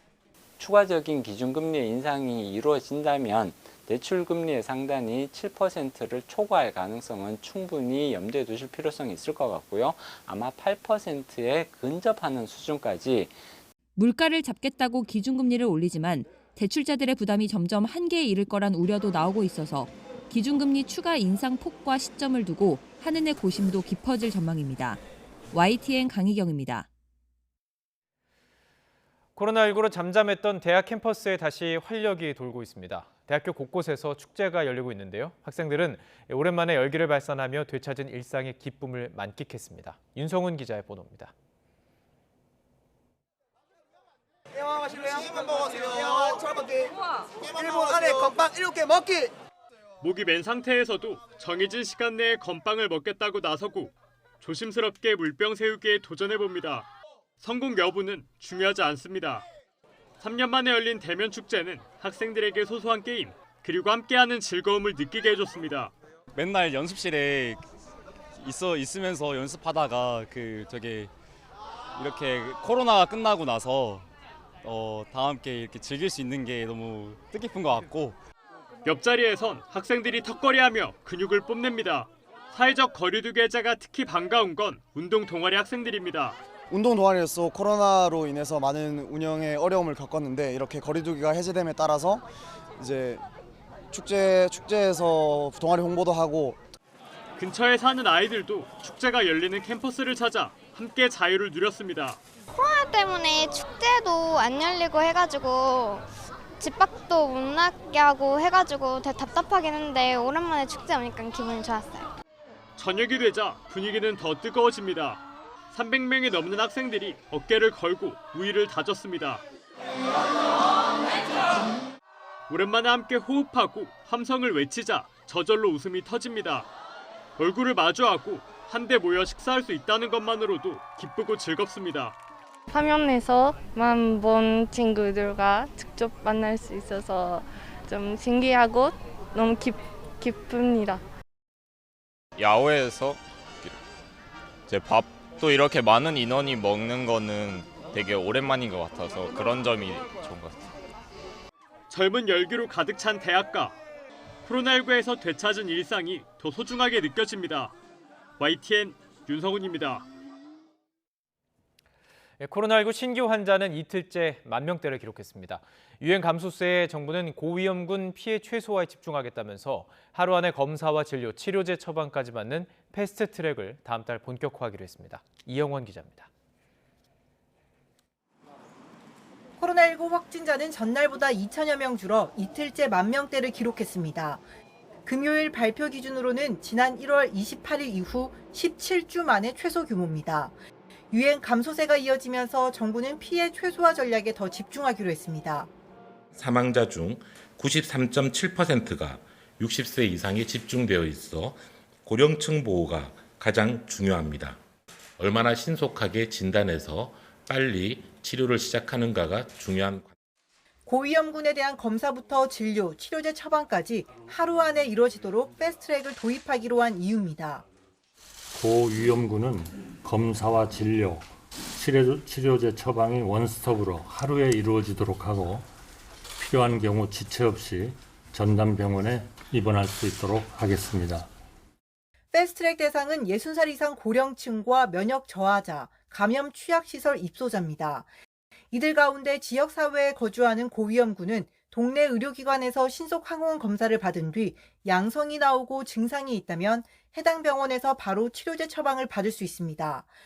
보건소 PCR 검사로 확진 판정을 받은 뒤 집중관리군으로 모니터링 중 증상이 생기면 비대면이나 대면 진료로 치료제 처방이 가능합니다.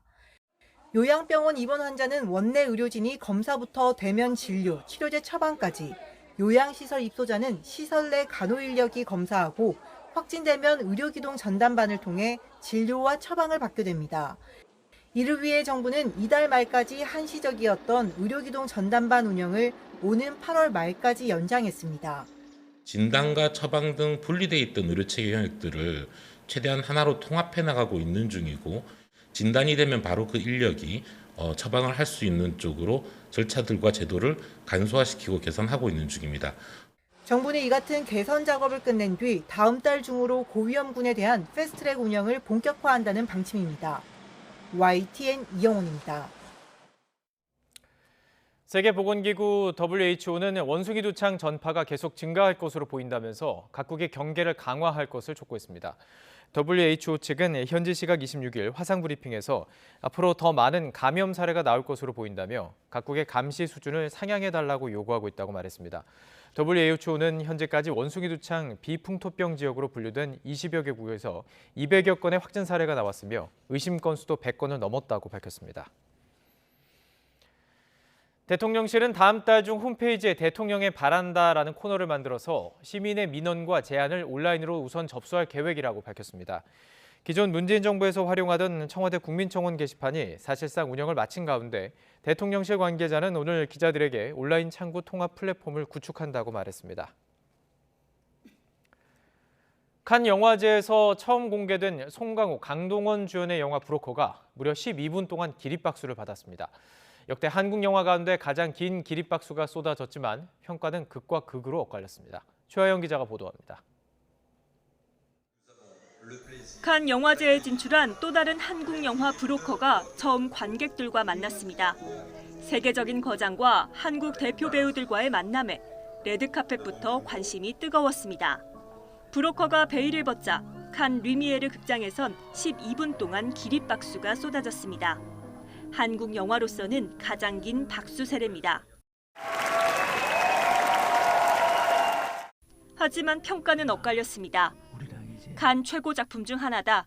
가장 인간적인 결론이라는 호평이 나왔지만 송강호도 살리지 못한 비현실적 각본이다. 실망스러운 작품이라는 혹평도 이어졌습니다. 브로커는 베이비박스를 둘러싸고 얽힌 인물들의 여정을 그렸습니다. 4년 전 영화 어느 가족으로 황금 종려상을 받은 고레에다 히로카즈 감독의 첫 한국 영화입니다.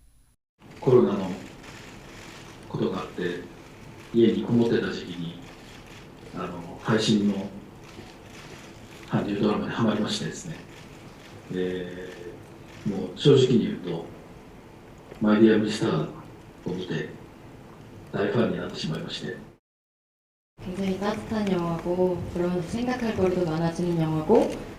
송강호와 강동원은 영화 의형제 이후 12년 만에 다시 호흡을 맞췄습니다. 12년보다 호흡이 훨씬 잘 맞는 것 같은 느낌이. 잘 맞는다. 네, 저도 이제 많이 자랐고. 잘 자란 것 같아요. 키도 더 자란 것 같아요. 그 청년의 에너지도 있었지만 지금은 좀 원숙하고. 칸 영화제는 한국 시각으로 모레 새벽 시상식과 함께 막을 내립니다. 경쟁 부문에 오른 한국 영화 두 편이 기쁜 소식을 전해줄지 관심이 쏠립니다. YTN 최하영입니다. 마동석 주연의 범죄 액션 영화 범죄도시2가 코로나 사태 이후 개봉한 한국 영화 가운데 처음으로 500만 관객을 돌파했습니다. 이는 지난 2019년 영화 백두산이 개봉 열흘째에 관객 500만 명을 돌파한 뒤에 3년 만입니다. 범죄도시2가 연일 기록 행진에 나서면서 코로나19 이후 첫 1000만 관객 영화가 될지도 관심이 쏠리고 있습니다. BTS가 미국 백악관에서 조 바이든 미 대통령을 만납니다. 백악관은 바이든 대통령이 현지 시각 31일 BTS를 만나서 반아시아계 증오 범죄 등을 논의한다고 밝혔습니다. 미 대통령이 개별적인 음악 그룹을 백악관으로 초청한 것은 매우 이례적입니다. 보도에 김영근 기자입니다. 미국 백악관은 현지 시각 31일 바이든 대통령이 그룹 방탄소년단 BTS를 만난다고 밝혔습니다. 백악관에서 먼저 초청했고 BTS가 이에 응한 것으로 알려졌습니다. 31일은 아시아 태평양계 주민 유산의 달을 마감하는 날입니다. 만나는 이유도 이와 관련이 있습니다. 백악관은 최근 문제가 되고 있는 반아시아계 증오 범죄와 차별 문제를 논의하게 될 것이라고 설명했습니다. 실제로 코로나19가 확산하면서 미국에서는 아시아계를 향한 증오 범죄가 급증했습니다. 코로나19가 중국에서 비롯됐다는 인식 때문입니다. 재작년 3월부터 지난해까지 발생한 증오 범죄만 10,000건이 넘습니다. 특히 애틀랜타에서는 백인 남성의 총격으로 아시아계 8명이 숨지기도 했습니다. 이 때문에 바이든 대통령은 증오 범죄 퇴치를 약속하며 관련 법안에 서명까지 했습니다. They're on the front lines of this pandemic trying to save lives. And still, they're forced to live in fear for their lives just walking down streets in America. It's wrong, it's un-American, and it must stop. BTS도 아시아계를 향한 증오 범죄에 대해 그동안 꾸준히 목소리를 내왔습니다. 한 세대의 목소리가 되어서 대변을 한다는 게 조금은 낯간지럽기는 하지만 그래도 막중한 책임감이 좀 따른다고 생각합니다. 미국 대통령이 개별적인 음악 그룹을 백악관으로 초청한 건 매우 이례적입니다. 그만큼 세계적인 스타로서 BTS의 위상과 영향력을 반영하는 것이기도 합니다. YTN 김영근입니다.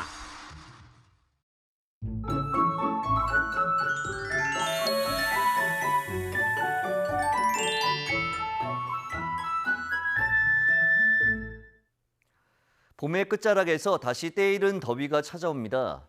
내일 대체로 맑은 가운데 햇볕이 강하게 내리쬐면서 기온이 크게 오를 것으로 보이는데 서울 낮 기온이 29도, 대구 33도까지 오르는 등 특히 영동과 남부지방은 33도 안팎을 보이며 한여름처럼 많이 덥겠습니다. 또 전국적으로 바람이 강하게 불겠고 대부분 지역의 자외선 지수가 매우 높은 수준까지 오르겠습니다. 짧은 시간에도 피부가 손상될 수 있는 만큼 자외선 차단제 꼼꼼히 바르고 모자와 선글라스도 챙겨주시기 바랍니다. 내일 아침 기온 오늘과 비슷하겠습니다. 서울 16도, 대전 16도, 광주 16도, 부산 18도로 예상됩니다. 낮 기온은 오늘보다 2도에서 많게는 9도가량 높겠고 일교차가 10도 이상 크게 벌어지겠습니다. 서울 29도, 강릉 33도, 대전 30도, 포항 33도로 예상됩니다.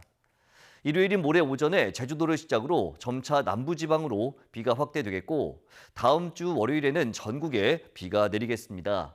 비가 내린 뒤 더위가 잠시 누그러질 전망입니다. 날씨 정보였습니다. 네, 이상으로 금요일 밤 뉴스나이트 마치겠습니다. 함께해 주신 여러분 고맙습니다.